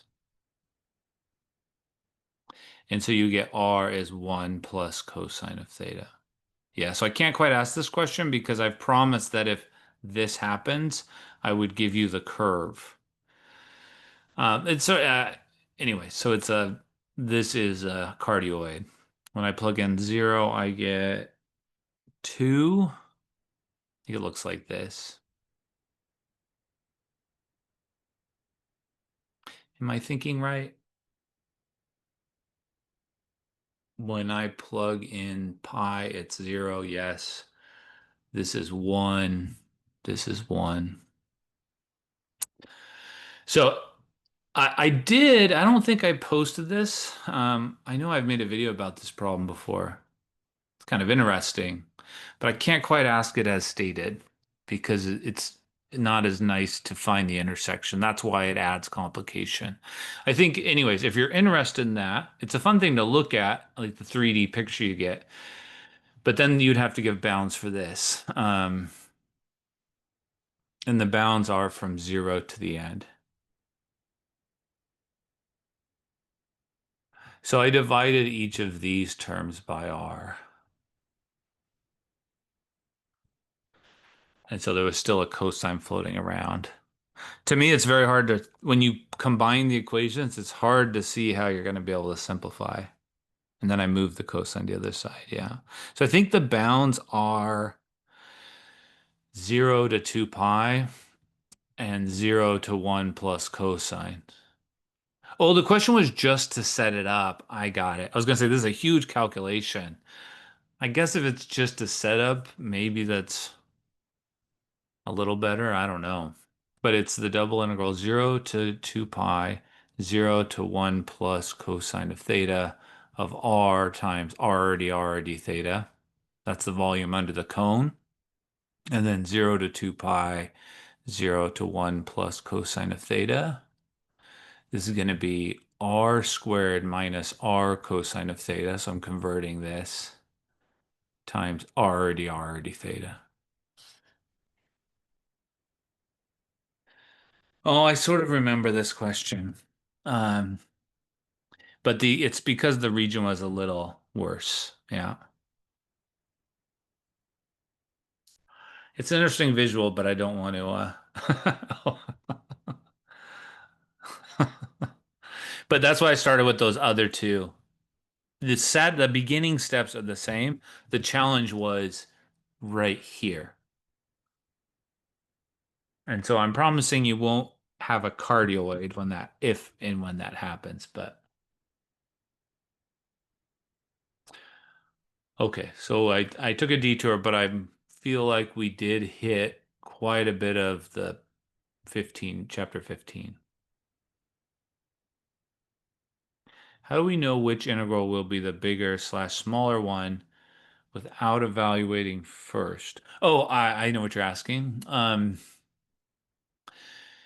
If you go to this question we were talking about, this is not the one we just saw, but two before, you can notice a few things. Like I could set up the integrand and set up the other integrand and find the region without thinking about which one was bigger. So what I'm saying is you can get to everywhere we have right there without thinking about which is bigger. So knowing which one is bigger and visualizing doesn't prevent you from doing any of this. Once you have the region, the easiest way to, if you're having trouble visualizing, is to pick a point in the region. Yeah, if you get the negative, you can switch. But if you wanted to pick a point in the region, let's say in this case, 0, 0 is a point in the region, you could plug it into both surfaces and see which one is bigger. That's usually fast. If you plug it into the cone, you get z equals 0. If you plug it into the ellipse, you don't get 0. You get the square root of 25 over 4. So which one is bigger? V2. So there's kind of a cheat. And so similarly on this one, this one, the wording, I forget which exam we were looking at. Winter 24? No.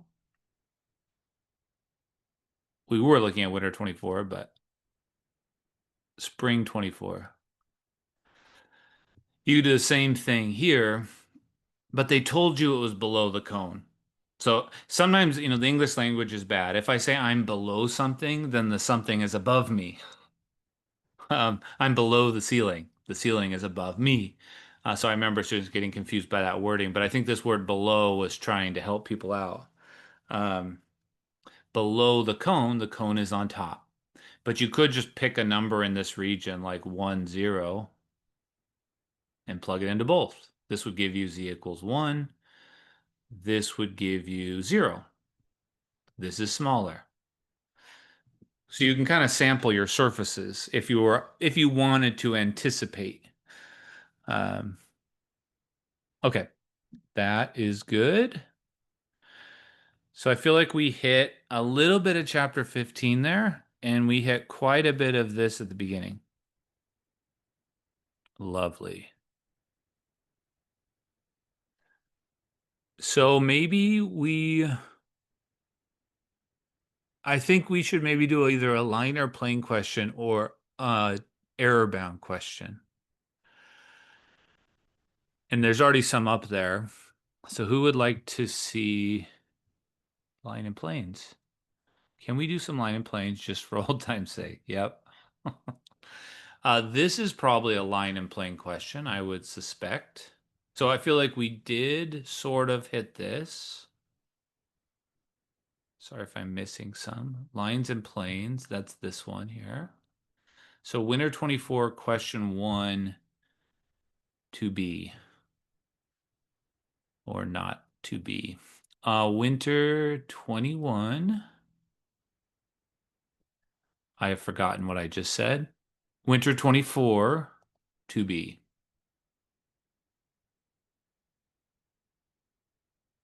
Oh no, we've already done it during our first review. We'll pretend we didn't do it. Yeah.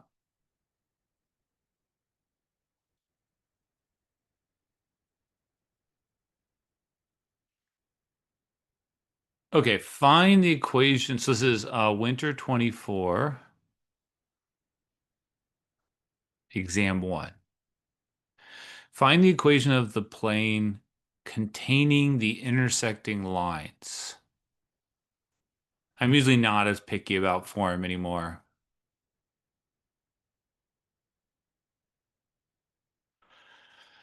Not going to completely rule out. I mean, I don't love the multiple choice. It wouldn't be worth a lot, but the exam's already been copied. Uh, so no more. You can give me whatever ideas. So let's talk about two things here. Extract two things from this problem.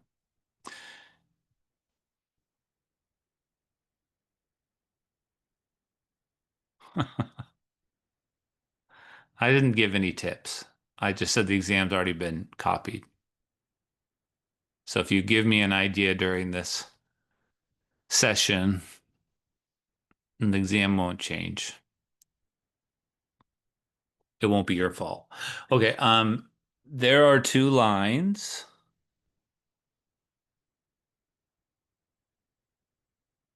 And the problem says they intersect. Now, the question doesn't ask this, but I feel since we're not, we don't know what's on the exam, maybe one of us does, but if I asked you a question about where do they intersect, how would we do that again? So the question does, in order to do this question, you don't have to do this, but how do you find when lines intersect? Take it and shove it. That's right. Combine conditions. So we need this equal to that. And whoever wrote this question was really nice because they already made it so the coefficients were different.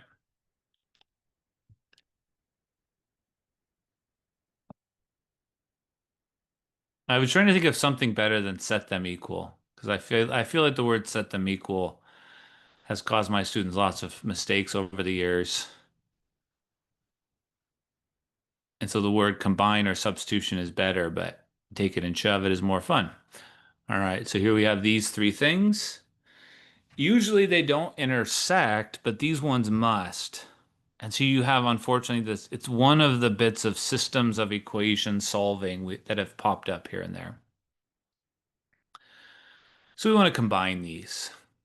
I think to me, it looks like this equation's the cleanest. And I don't remember. So I would solve for this t. I think I'd add a t to both sides. If I was doing this, this is what would happen in my head. And then I would subtract the 2u.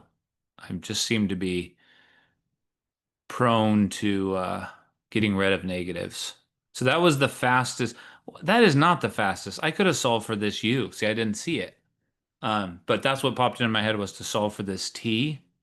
And then I think I would plug it in here. I don't know. I could easily plug it into the other one. So that's the take it and shove it. So we're going to put 1 and 2 together.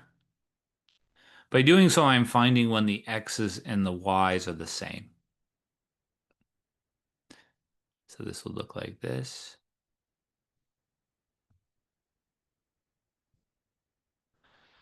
And this would be 2 plus 3 minus 6 equals 5 minus u. So this is 5 minus 6u equals 5 minus u. Subtract 5 from both sides. Add this, so you get 0 is 5u. U has to be 0. So that's kind of in general, in solving, that's your goal is to get it down to one variable. And now we're going to go check. So if I plug in a 0 here, I get a t has to be 1. And if I did all that right, this should work in the first two equations. And I think it does because you get 5 on the left, you get 5 on the right, and you get 0 on the left, and you get 0 on the right. That still doesn't confirm they intersect. I would need to check the z's, but they must, or else or else I made a mistake in writing the question. So if I plug in a 1 here, I get 7, and a 0 here, I get 7. So that's a success. So they intersect. Not only that, they intersect at 507. The question didn't ask us for that, so that was a big waste of time, but that was a little comment about intersecting lines. Any questions on that little bit of algebra?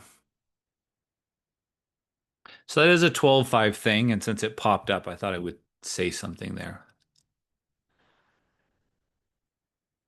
All right, let's actually get to the question. The question is to find the equation of the plane containing both those lines.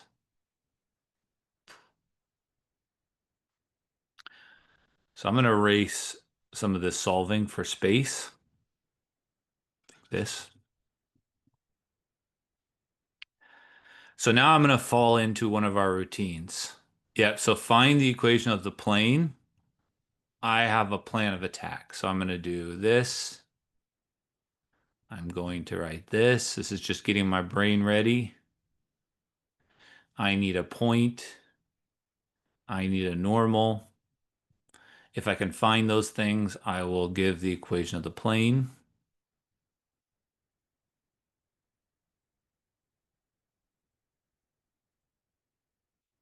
And I actually have access to lots of points. I didn't really need to find the 507, but I did. Okay, so it contains these. That's an important word there. So now I'm going to draw my two lines. I did just find the intersection. Again, I didn't need to. The intersection is 507. But there's lots of points on there. So you could just start finding other points. I feel like since I found 507, I'm going to put it right here. But what I really need is the moment I realize I don't think anywhere in the description they gave me a normal vector. They gave me two lines that are on my plane. And so I'm going to fall, at this moment, I'm trying to find two vectors so that I can do their cross product. And ideally they would be, or they have to be two vectors that are parallel or on my plane. And I already have those. So some people, when they do this question, they just find some points. Like they find the point 507, they plug in 1, they find the point 124, 424. That's if I plug in a 1 for you. This is if I plug in a 0 for you. If I plug in a 0 for t, I get 2, 1, 5. So one strategy is you could just find 3 points, A, B, and C, and then do what we always do to find the equation of the plane from 3 points. I'm very happy with that. I probably wouldn't have done that because I would have realized I already have access to two vectors that are parallel to my desired plane. So this vector 3, -1, 2 is a vector that points in the direction of line 1. And since line 1 is on the plane, that vector is on the plane. And then similarly, we can say this vector is on the plane.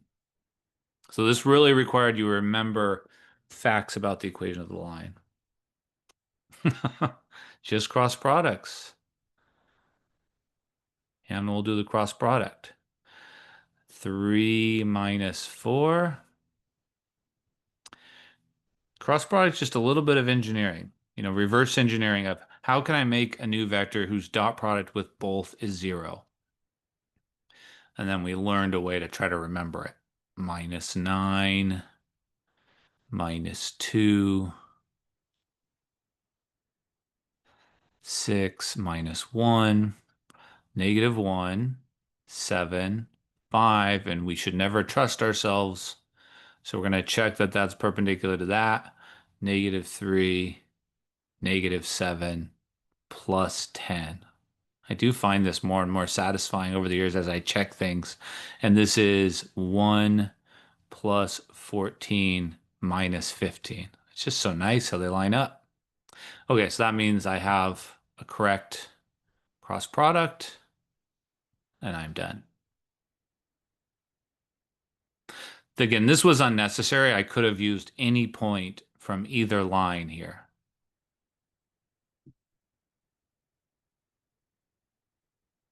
Cool. How are we doing there? Is it just a coincidence that one of the lines, so the second line has 0.507 and their line of intersection is also 507? Is that just coincidence? Well, it's because so if you think about back here when we were solving, we found out that the first line hits that intersection point when t is 1. The second line hits that intersection point when u is 0. The fact that it hits that point when u is 0 actually means that this is the point. So it's because of the fact that the intersection was when u was 0. Because when you plug in 0, it is your starting point. The starting point for this one was 2, 1, 5. So it just was really what it means is that I was kind of lazy in making the problem. I bet what I did when I made the problem was I said, I would like to get intersecting lines. So I just picked one to be a, I made sure that this second line hit 507. So I think I picked all the numbers so that when you plugged in one, you got 507. That's how when you're a teacher, you make the question. I just made these numbers so that when I plugged in a one, I got five. When I plugged in a one, I got a zero. When I plugged in a one, I got a seven. And that way I knew for sure they intersected. Because if I just randomly make numbers, they're probably not going to intersect. Um, so yeah, that was a problem design thing. Good question. Other questions on that one? So the essential work was this. So this was ultimately a plain question, but it required a bit of understanding about the lines to get those two vectors.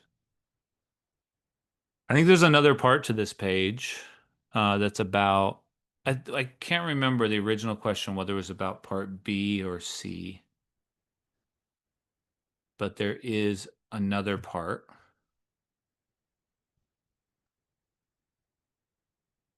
Which is to find the equation of a line.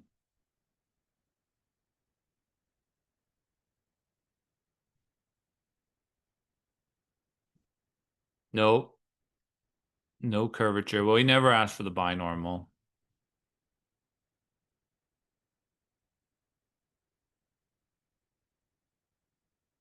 Yep, no curvature stuff.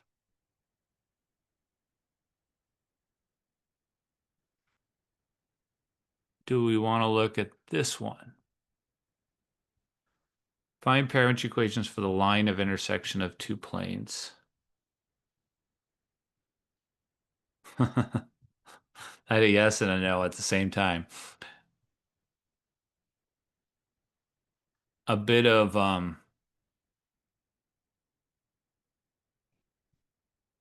strategery.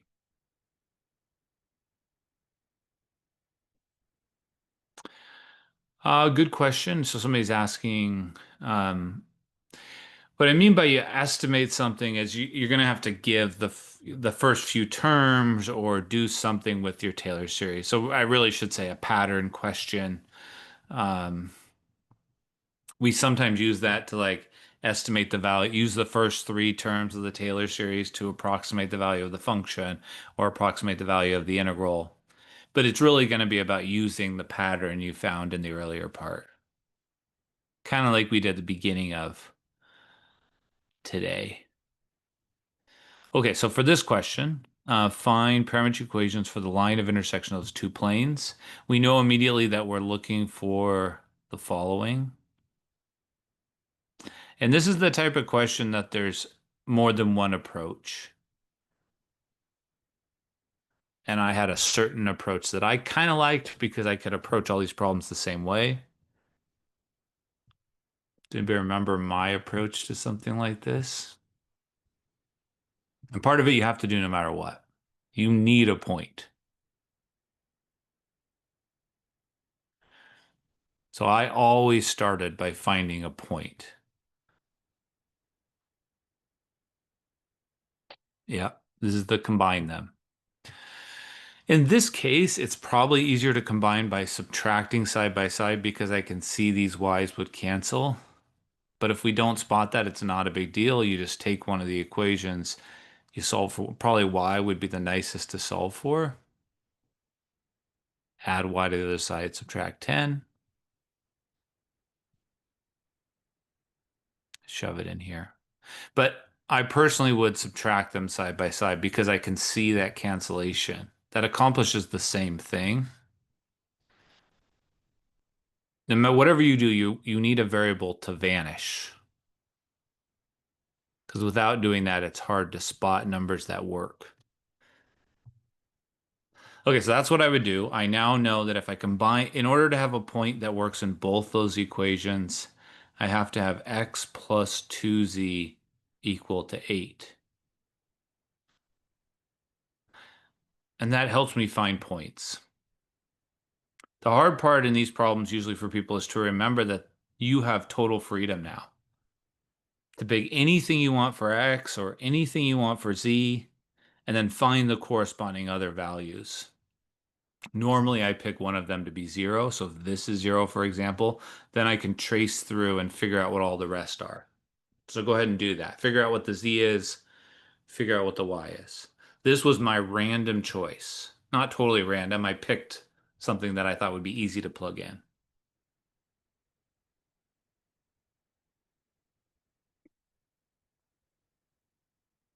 So if I plug in 0, I'm getting Z is 4. And then if I plug in 0 and 4,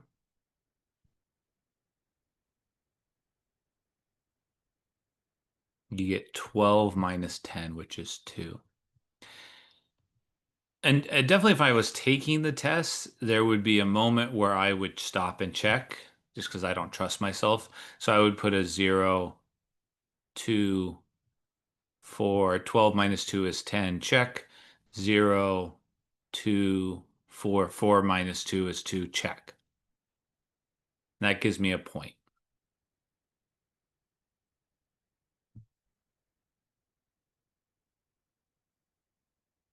So any questions about that idea? There's two ways to finish this problem, and both are equally good, but I typically just find a second point.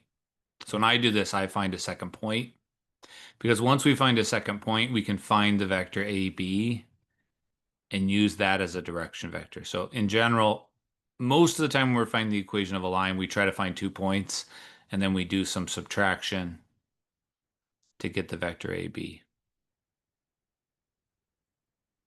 So if I can figure out another point, I will immediately be done. 3 subtractions and I'm done.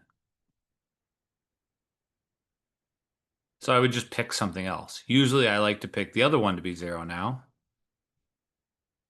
And then X is 8. And then if X is 8 and Z is 0, this is going to be 16 minus 10. This has to be 6. Then I would do my quick check. 16 minus 6 is 10. Good.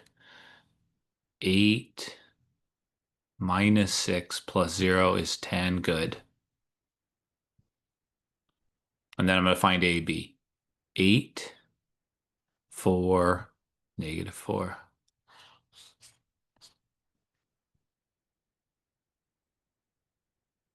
Another common way is that I see students use, which is correct, is instead of finding a second point, they do the cross product of the normals. That's the other approach. It turns out that the cross product of the normals of intersecting lines will always point in the same direction as this vector. So that's another way to get a vector that points in the direction you're going. So a lot of people do that because that's what pretty much everyone does. If you like look through the book, that's how they do it. As I've thought about it critically, I always think that feels harder, but why is y equals 2 in point A? Good question. Let's go back and look at that and see. So unfortunately, once you know 2 of the points, you do have to go back and basically plug these in everywhere. Hopefully I did it right. Let's find out. So what I did was I plugged in 0 here and 4 here. And that was from me rearranging one of the equations. Another way to do it would just be to go straight to the equation, say, I want this to be 0. I want this to be 4. What is y? So that gives you a smaller equation to solve. 0 minus y plus 4 equals 2.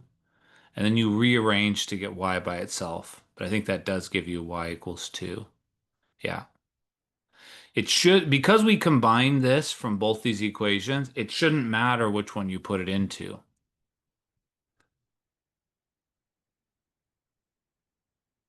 In fact, it's a nice little check. So that's where. So the sequence is I picked this, I immediately got that, and then I had to spend a little more time to figure out what the corresponding y was. And the combining is just to get a place where we can do that.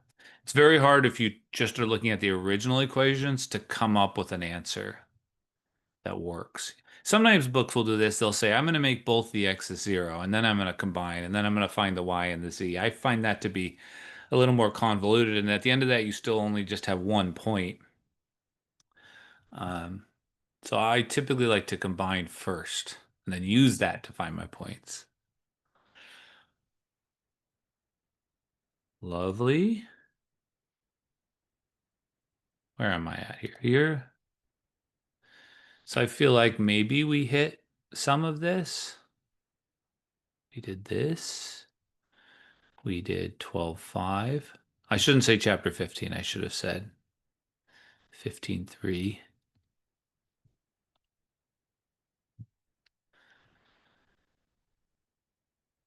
And I don't know, do we want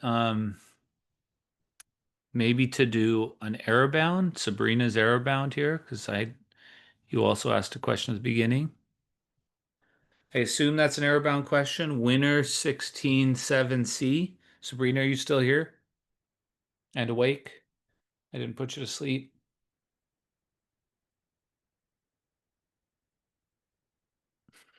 I might have. I think we sort of did a little bit of this. Maybe Sabrina's not still here. Let me check.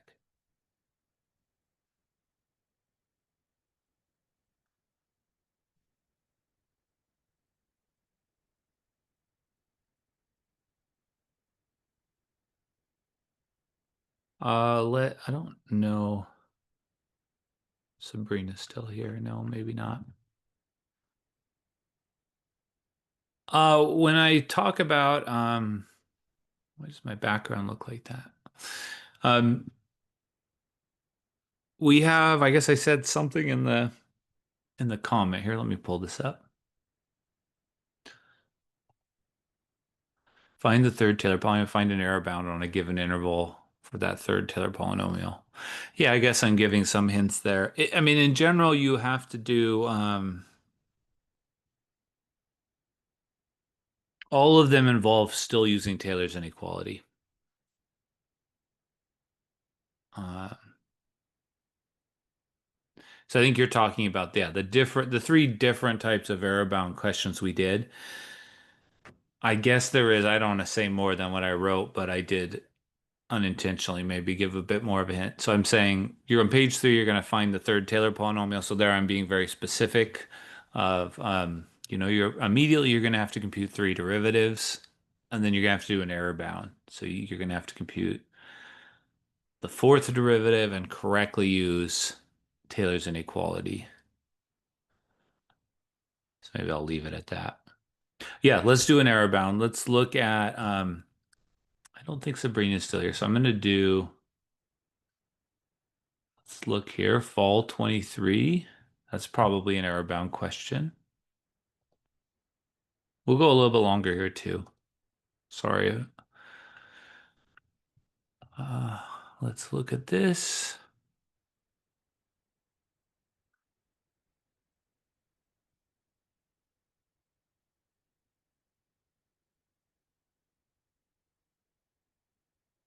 Somebody's asking about the Taylor series. Yeah, just quote those 6.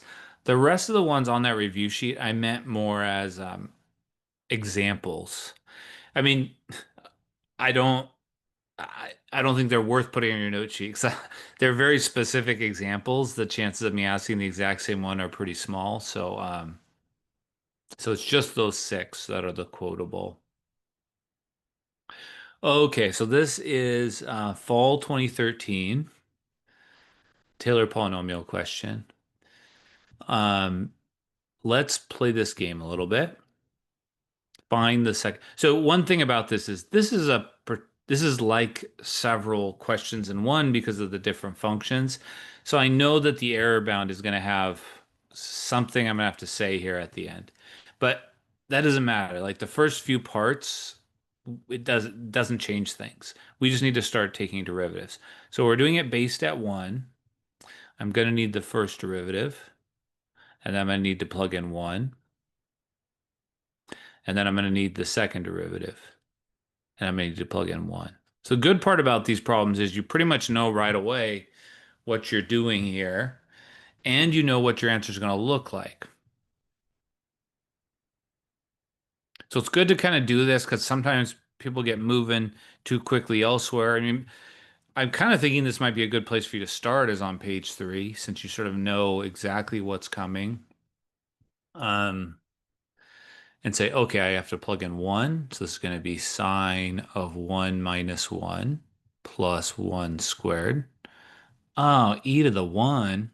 So it's going to be sine of 0 is 0 plus 1 plus e. So it's going to be 1 plus e. Not that pretty. Now we need the first derivative. So the first derivative is going to be cosine x minus 1 plus 2x plus e to the x. If you plug in a 0, you get cosine of 0 plus 2 plus e. So that's 3 plus e. So this is 3 plus e. And then lastly, we have negative sine of x minus 1 plus 2 plus e to the x. We're going to plug in a 1. That's going to be 0 plus 2 plus e. 2 plus e. That's it. If this happens where you've written something big, the lines I've started to use over the years for 2 reasons the last few years, I found that it actually helps students by having a reminder of what you're trying to do. But if this happens and you've already written it up here, just put a little arrow. Don't rewrite it. Um, okay, questions on that first part? So I mean, one of the nicest things about Taylor polynomials is how general it is. I can essentially put any function here and we can start taking derivatives and getting the first few terms. That doesn't mean it necessarily has a nice pattern, um, but we can definitely get the first few terms. Did I do all that right? I should have said throughout this. I probably made some mistakes. Usually students tell me, but don't forget the 2 factorial. You can just leave it in that form. You don't expand. I want to see it like that. Okay, the next part says find an upper bound for the error on the interval 1/2 to 3/2. Okay. So there are some challenges here in terms of one moment, but I would argue you can lay out exactly what your solution is going to look like. There is one moment there where we're going to have to talk about something. But I like to say that about these problems that even if there's a small piece that confuses us, we can get most of the credit right away. So let's think about what needs to happen here. And then let's try to get all that credit. So we need the third derivative. We're going to then slap absolute values around it. And the key point that always is the sticking point is we're going to have to find the maximum or an upper bound on this interval. And then we know at the end of the problem, we're going to get, and we can even write it down here, m over 3 factorial x minus 1 because we're based at 1 to the 3. And this is this error bound.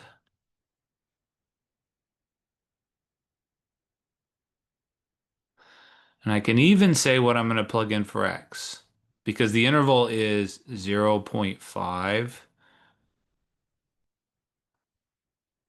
to 1.5, and those are equally far away.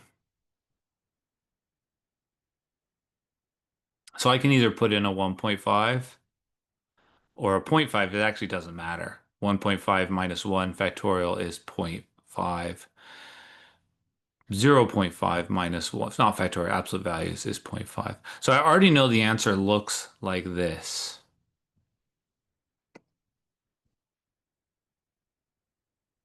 And I should say, I decided today as I was finishing up the test, I think I wrote instructions on a couple problem that said you can leave it in exact form. And what I mean by that is you can leave it like this. I'm just trying to think of ways to save you time on the test. So if you see those instructions, that's what that would be. So my point of that is, yes, there is a confusing moment in this problem, but we haven't encountered it yet. So that's what the error bound will look like. So what I haven't done is I haven't written down the third derivative or given the upper bound.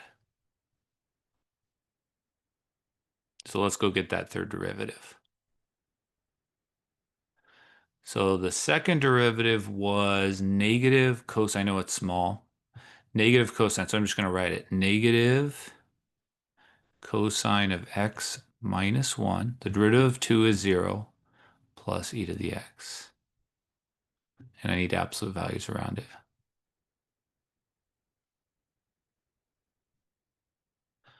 So this is the part that's harder than most of the homework we saw. We have to do a bit of logic here. And this, like I said, that's why I wanted to set everything else up, because at this moment, we're at the challenge here. So I think whoever wrote this was thinking, okay, this will be the challenge for students to find an upper bound. You can't just plug in the endpoints because I don't know that that's the maximum. I don't really have a very good sense at all of, well, I have a little bit of a sense, but I don't have a very good sense of what this graph looks like. And we don't have a graphing calculator on the test. So how am I going to find the maximum of this? The answer is you're not. You don't have to find the maximum. So this is where it's important you realize the question is not asking you for the maximum. It's asking you for an upper bound.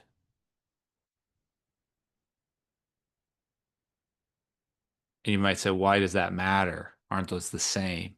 If I'm just asking you for a number that's bigger than something, you don't have to give the best answer. My favorite example I've been talking with a few students lately is this one.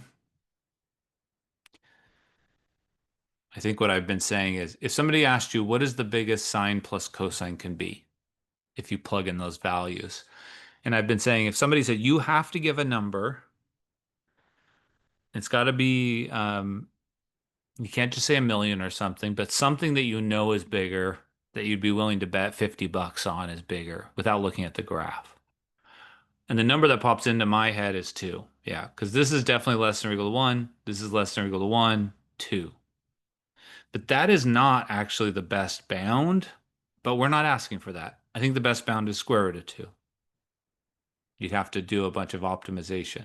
This is worse than that because it's a mixture of two really complicated, not two very different types of questions, I should say.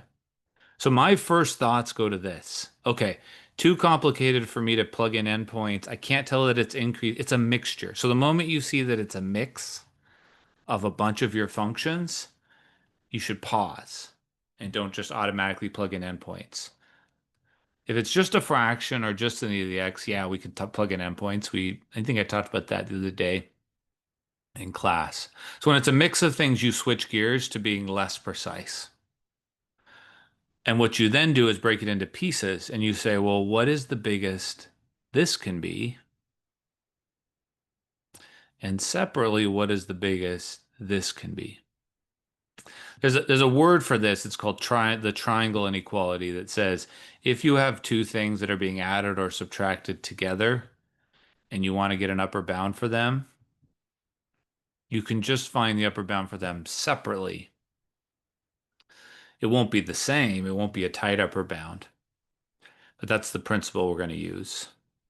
It's called the triangle inequality because we think of it as a triangle of if you find this length and this length, it'll be longer than the direct length. So it comes from thinking about a triangle, but important little maneuver and proving things in math that we use here and there.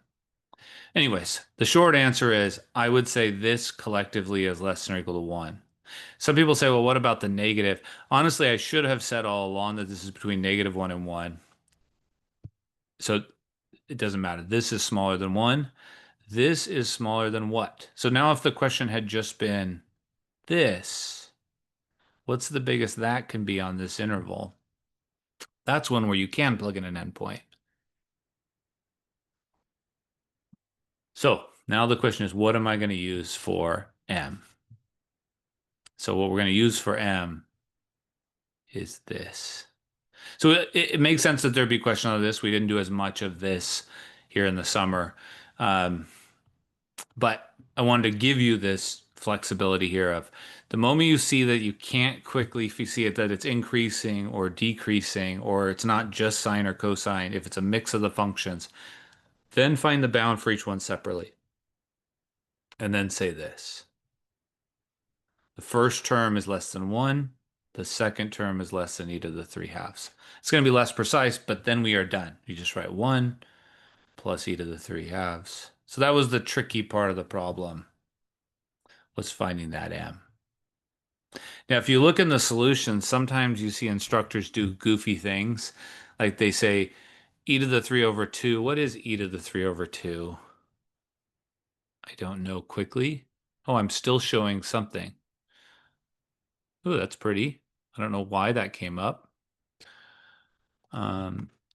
E to the 3/2 is 1. Oh, e to the 3/2. 4.5-ish. So I've seen sometimes when you're looking at solutions in the exam archive, instructors will say, and this is smaller than 1 plus 5, which is smaller than 6, and they'll put a 6 here. And that really confuses people. I wish they didn't do that. But you could put a 6 there. I have seen instructors that like to give a whole number. But the point I wanted to make was the reason there was an extra challenge here was a relatively small reason is that it was a harder upper bound to think about.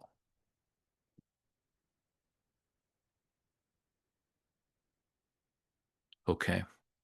So when I think about the final exam, typically this second to last page, we almost can lay out our whole solution before we even walk in the room, but there are particular details to fill in. And this is kind of as bad as it can get with the error bound. Oh, hopefully we did a little bit there. So we did this here. So I didn't hit everything.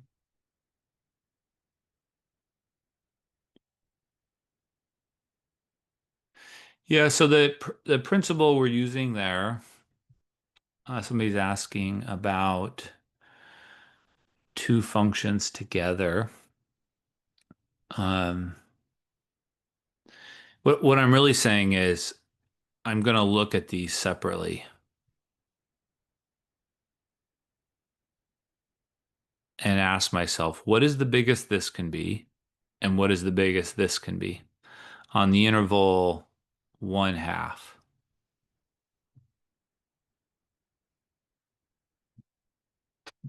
So this one I can say is an increasing function. In fact, yeah, so I know that it's going to be biggest at 3/2. So the reason I know for something like this, why the maximum is at 3/2 is because I know e to the x looks like this. Similarly, there's other ones we saw in the homework. Like if the question had been, let me scroll down a little bit because I have a question here somewhere. Well, that's not it. But if you're trying to do like so if somebody said, give me an upper bound for cosine of 5x squared plus 1 plus e to the x to the 10th plus 7 over 2 minus x, which would be a weird question, and x is between, I'm going to make this bigger. Let's make this 20, and x is between 1 and 2. I have no idea what the maximum of this is in that interval, but I can give an upper bound without much effort because I will try to figure out the biggest this can be, the biggest this can be, and the biggest this can be separately.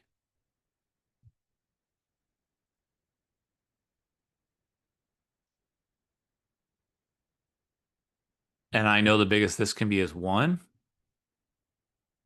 the biggest this can be is, so here's where I'm going to use the fact that I know this is an increasing function. What I'm saying is I can tell even without plotting it that if I do e squared and e to the fifth, that this is bigger. So if I make this bigger, it makes the overall thing bigger. So this would be e 2 to the 10th. I don't know why I made it so weird. And then this one is a fraction. And I can know without even plugging into a calculator that this fraction will be biggest when the denominator is smallest. So I put a 2 in there. And this is going to be less than or equal to 7 over 18. I'm fully admitting that those three things never probably don't happen at the same time. But I can now say this is less than 1 plus e to the 2 to the 10th plus 7/18. That's what I'm saying. So if you are freed up to find any bound you want, it changes our perspective. If your job is to find the actual maximum of the function, it's a much harder question. So as you look at these old tests, there are a mixture of these questions where at the very end it seems magical that they found an upper bound, but there are problems where like the derivatives were messier. Um, I'm not planning on asking something that big. I just I needed to say something about it because you're going to see it on quite a few old tests if you're studying. Um, yeah, transitive power, a transitive property, sort of, yes. These sorts of ideas actually become more and more important the higher up you go in math because you're trying to say what can we say for certain in general if you're trying to do some proof. So inequalities become more valuable in estimating things. Let me look here. It's like I really need to update my OneNote, it says.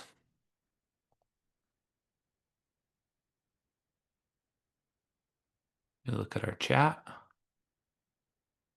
Yeah, I hate that banner too. It won't let me get rid of it. It says you have to update. But when I update, it tries to back up and then it says that runs into trouble. So I'll have to do some work. But I didn't want to mess it up with only a couple days of class left. Um, so I was afraid we'd like lose all our notes or something. So it says I have to back up all the notes. So I'm not touching it yet. Um, so if we look at some of these questions, maybe to finish up that I had already just prepared before this all started, before our review started, I just looked at some old finals. So let's run this game real quick. Here's spring 2018. Find the second Taylor polynomial for the cube root function. First derivative, second derivative.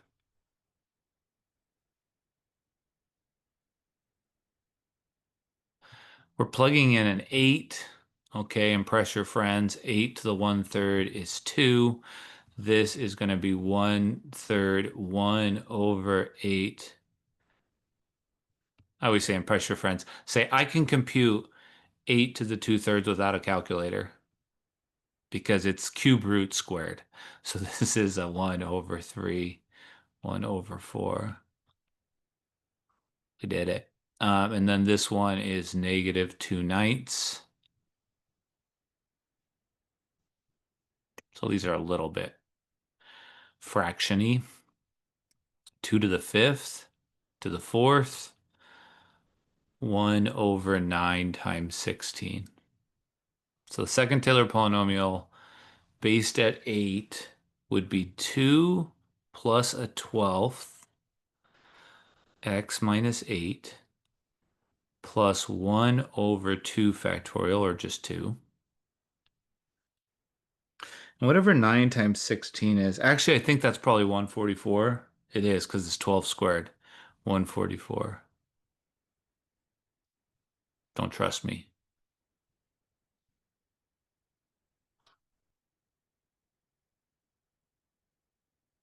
So that's the game there. You would have a calculator, so you wouldn't have to do all that by hand. I just don't want to find my calculator. Find an upper bound on the error, so you can think about how that would lay out.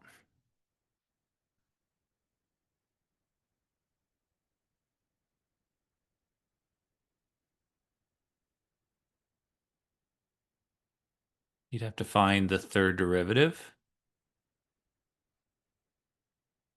10 over 27, x to the negative 8/3. Oh man.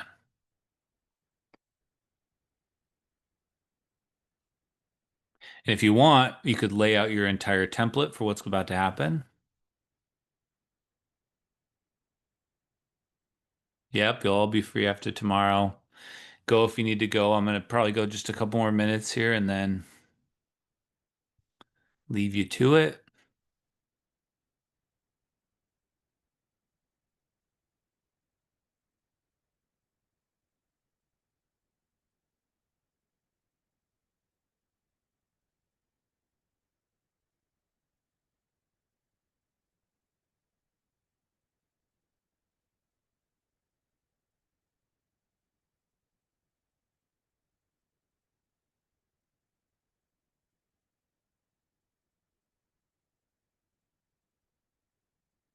So this question would finish if you could figure out the maximum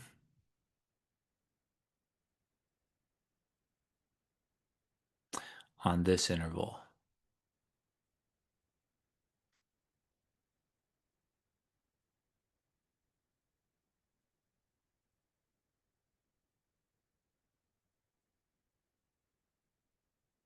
Which would be at 7. So you'd finish this by plugging in 7, putting that here, and then we're done.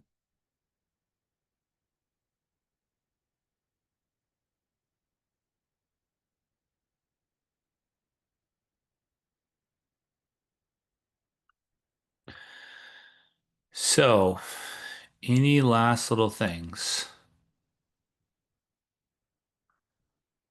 Oh, and this question here. How did you get x so early in this question and the last one? Why is it 9 in this question? This question, it's kind of hidden here, but this is the interval is 7 to 9. Oh, and the equation for the error bound. How did I know that this was going to be 9? Yeah. So you can say before you do any of the other, these are independent things. So when you use Taylor's inequality, let's see, you have this and this and this. Let's kind of break this down a little bit.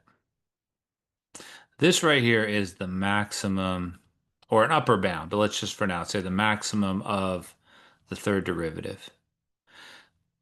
That could occur anywhere. It could be at 7, it could be at 8, it could be at 9, it could be somewhere in the interval. Completely separate from that, this is some x in our interval as well. So when we're doing this analysis, we're first replacing this by the biggest. It's like we're taking our curve and saying, okay, there's some places when it's straighter and some places where it's curvier.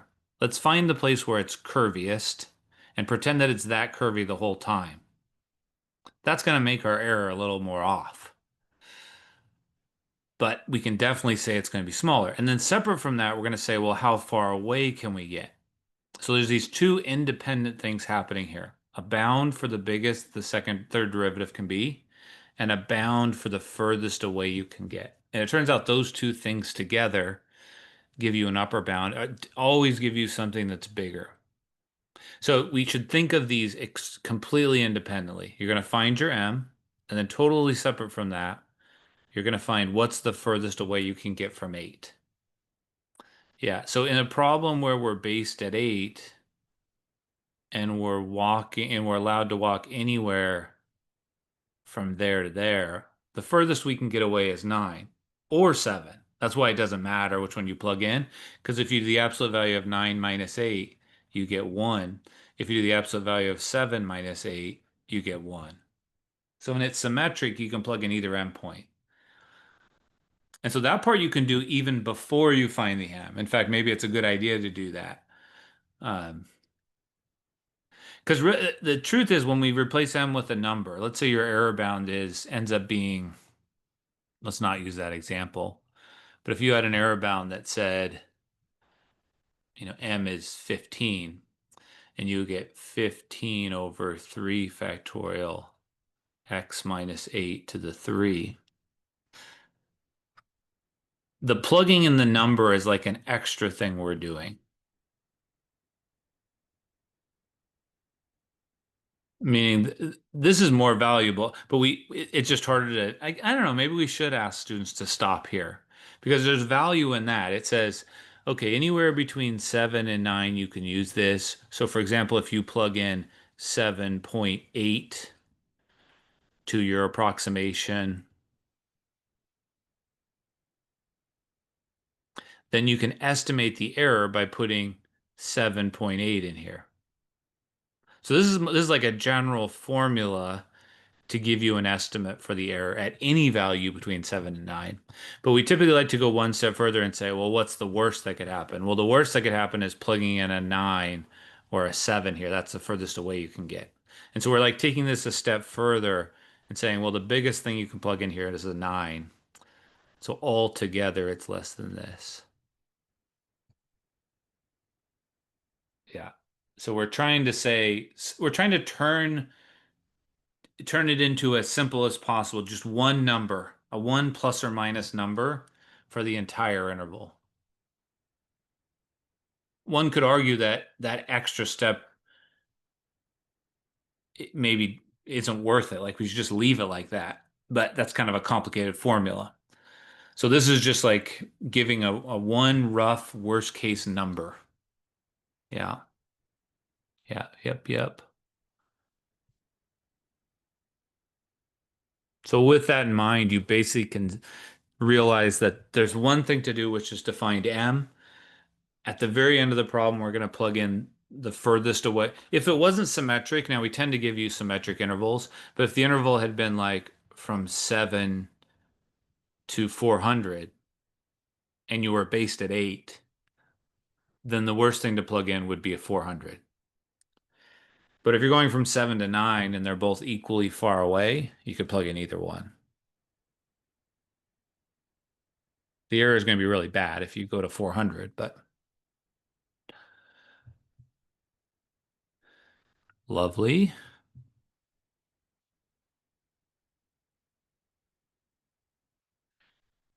Any other lingering things? Thank you all for coming. Usually it's kind of the same group of people that come to all these reviews, so I hope we've gotten something out of it. Um, all right, I'll post a recording later. At some point in maybe an hour or so, I'll peek at the discussion board and kind of close up what I can there, but you can keep asking each other questions. Come a little early tomorrow. We'll get you all set up and it'll be a celebration of all you know. Oh, do you have time to answer a quick question? Yeah, go ahead. The example you did earlier with the what do you call it? When you were finding the error bounds with like the messy one with like the mixed Yeah. the cosine example with the e to the x and whatnot, there was a negative in front of the cosine, and I was wondering if that would change things up. That's a really good question. There's an there's kind of a few things to say. In general, yeah, the positive and negative adds a degree of complication here. Now, in this case, if you think about cosine or negative cosine, they're really similar functions. So in this case, I kind of know what it looks like. Here's what cosine looks like. Here's what negative cosine looks like. So it really doesn't matter which one I'm dealing with. One would be an upper bound for it. So in this case, I kind of didn't say much about it because it may be technically, if you think about it in two steps, what is the biggest this can be? Well, the biggest it can be is 1. Now, when does that happen? That would be when cosine is -1. So in this case, I can kind of convince myself that's that. But a comment here on a more general nature is what can you say when you have two things and you're subtracting? So meaning one of them has a negative.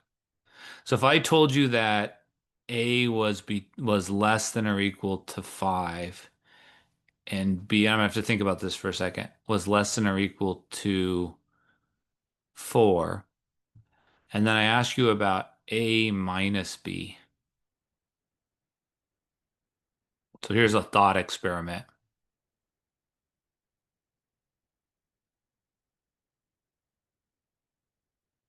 of what we can say there. So if all I'm saying is that I have a number, it's between -5 and 5, and I have another number, call this A. I have another number that's between 4 and 4, and that's all I'm going to tell you. And then I'm going to take the two numbers and subtract. What can we say? So a common thing I've had students say is this has to be 1 because they subtract the two. But that's not right. I can give you examples of numbers that are between 5 and 4 that when you subtract, it's not less than 1. For example, A could be 5 and B could be -2, in which case A minus B would be 7. So if you think about it, what can we guarantee here? If all you know, you don't actually know the numbers. And this you kind of come to a realization of what's the best we can say right here.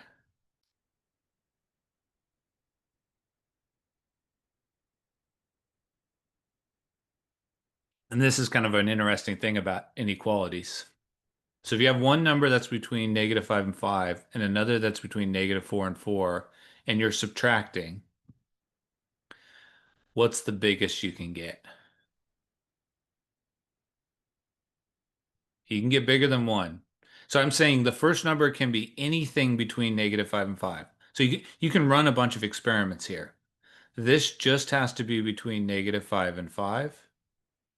And this just has to be between -4 and 4. That's all I'm asking. So run some experiments. You could say, what if this is 5 and what if this is 0? Well, that gives me 5. What if this is -2 and this is 4? Well, that gives me -6. What I'm asking is, if you take the absolute value of those, what's the biggest number you can get among all of them? So you can get a 5, you can get a 6. Can you get a 7? Yeah, you could have this be -3 and this be +4, and you'd get a 7. What's the biggest you can get? 9. So this looks confusing on the surface because you go, hey, we're subtracting. Shouldn't we have subtracted? But all you can say is 9. That's the only thing you can say for certain. So I have learned from practice that if I'm doing the absolute value of A minus B, I just say this is less than or equal to the absolute value of A plus the absolute value of B. That confuses people a little bit, but it's because you could have positives or you could have negatives. So how we think of it is like this. We still think of it as a sum. And the absolute value of -B is the same as the absolute value of B. So technically the triangle inequality is it applies when there's a minus as well. So in both these situations, we still just find the maximum each one can separately be an absolute value, and we add them together. We add them together because we don't, I mean, if we know more about the functions and we can figure out when one is positive or negative, we can. But that was my thinking here was collectively, I know this is between -1 and 1, and this I knew was less than e to the 3 halves. So that was my thinking.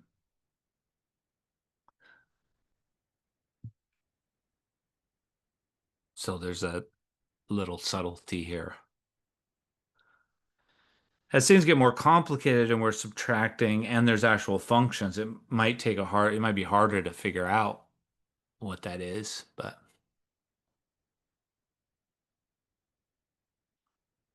in this case, since we were dealing with cosine, I knew it was between -1 and 1. Would a good rule of thumb be when I see a cosine or sine, I shove in a less than or equal less Yeah, to just one? less than or equal to one. Well, the thing, the bigger mistake we want to avoid is we find in the homework that a lot of the questions are at the endpoints because a lot of the questions are an exponential function, which would be at an endpoint. So if the interval was 1 to 5, we can just immediately say e to the 5. Or a fraction, if it was 17 minus, let's say 11 over 17 minus x, we can immediately say what makes the denominator smallest. That would be when we plug in a 5. So it's easy to get in the habit of assuming it's an endpoint. But if it's a sine or cosine, we don't want to say that. It's not going to be at 5 or 1. We just want to say 1. And so in this case, we basically had a combination of a couple of them. We had a cosine and we had an e to the x. So yeah, the quick answer is say 1 plus e to the 5. This is going to be less precise. These ones are precise because it actually hits that value. And this one actually hits that value, and this one actually hits that value. This probably never hits this value exactly, but it's kind of the best we can do. So it is an upper bound. Good question. Any other last things? Yeah, thank you. Let me check if I missed anything. And Abby, we should be all set up. I think it's Saturday. I'll send it out tomorrow to Anthony for your remote exam. And thank you, Jacqueline, Katie, Yifang, for being here. I think I'm going to close it out. See you tomorrow. See you tomorrow. Yeah. Yep. Good, good. Come on here.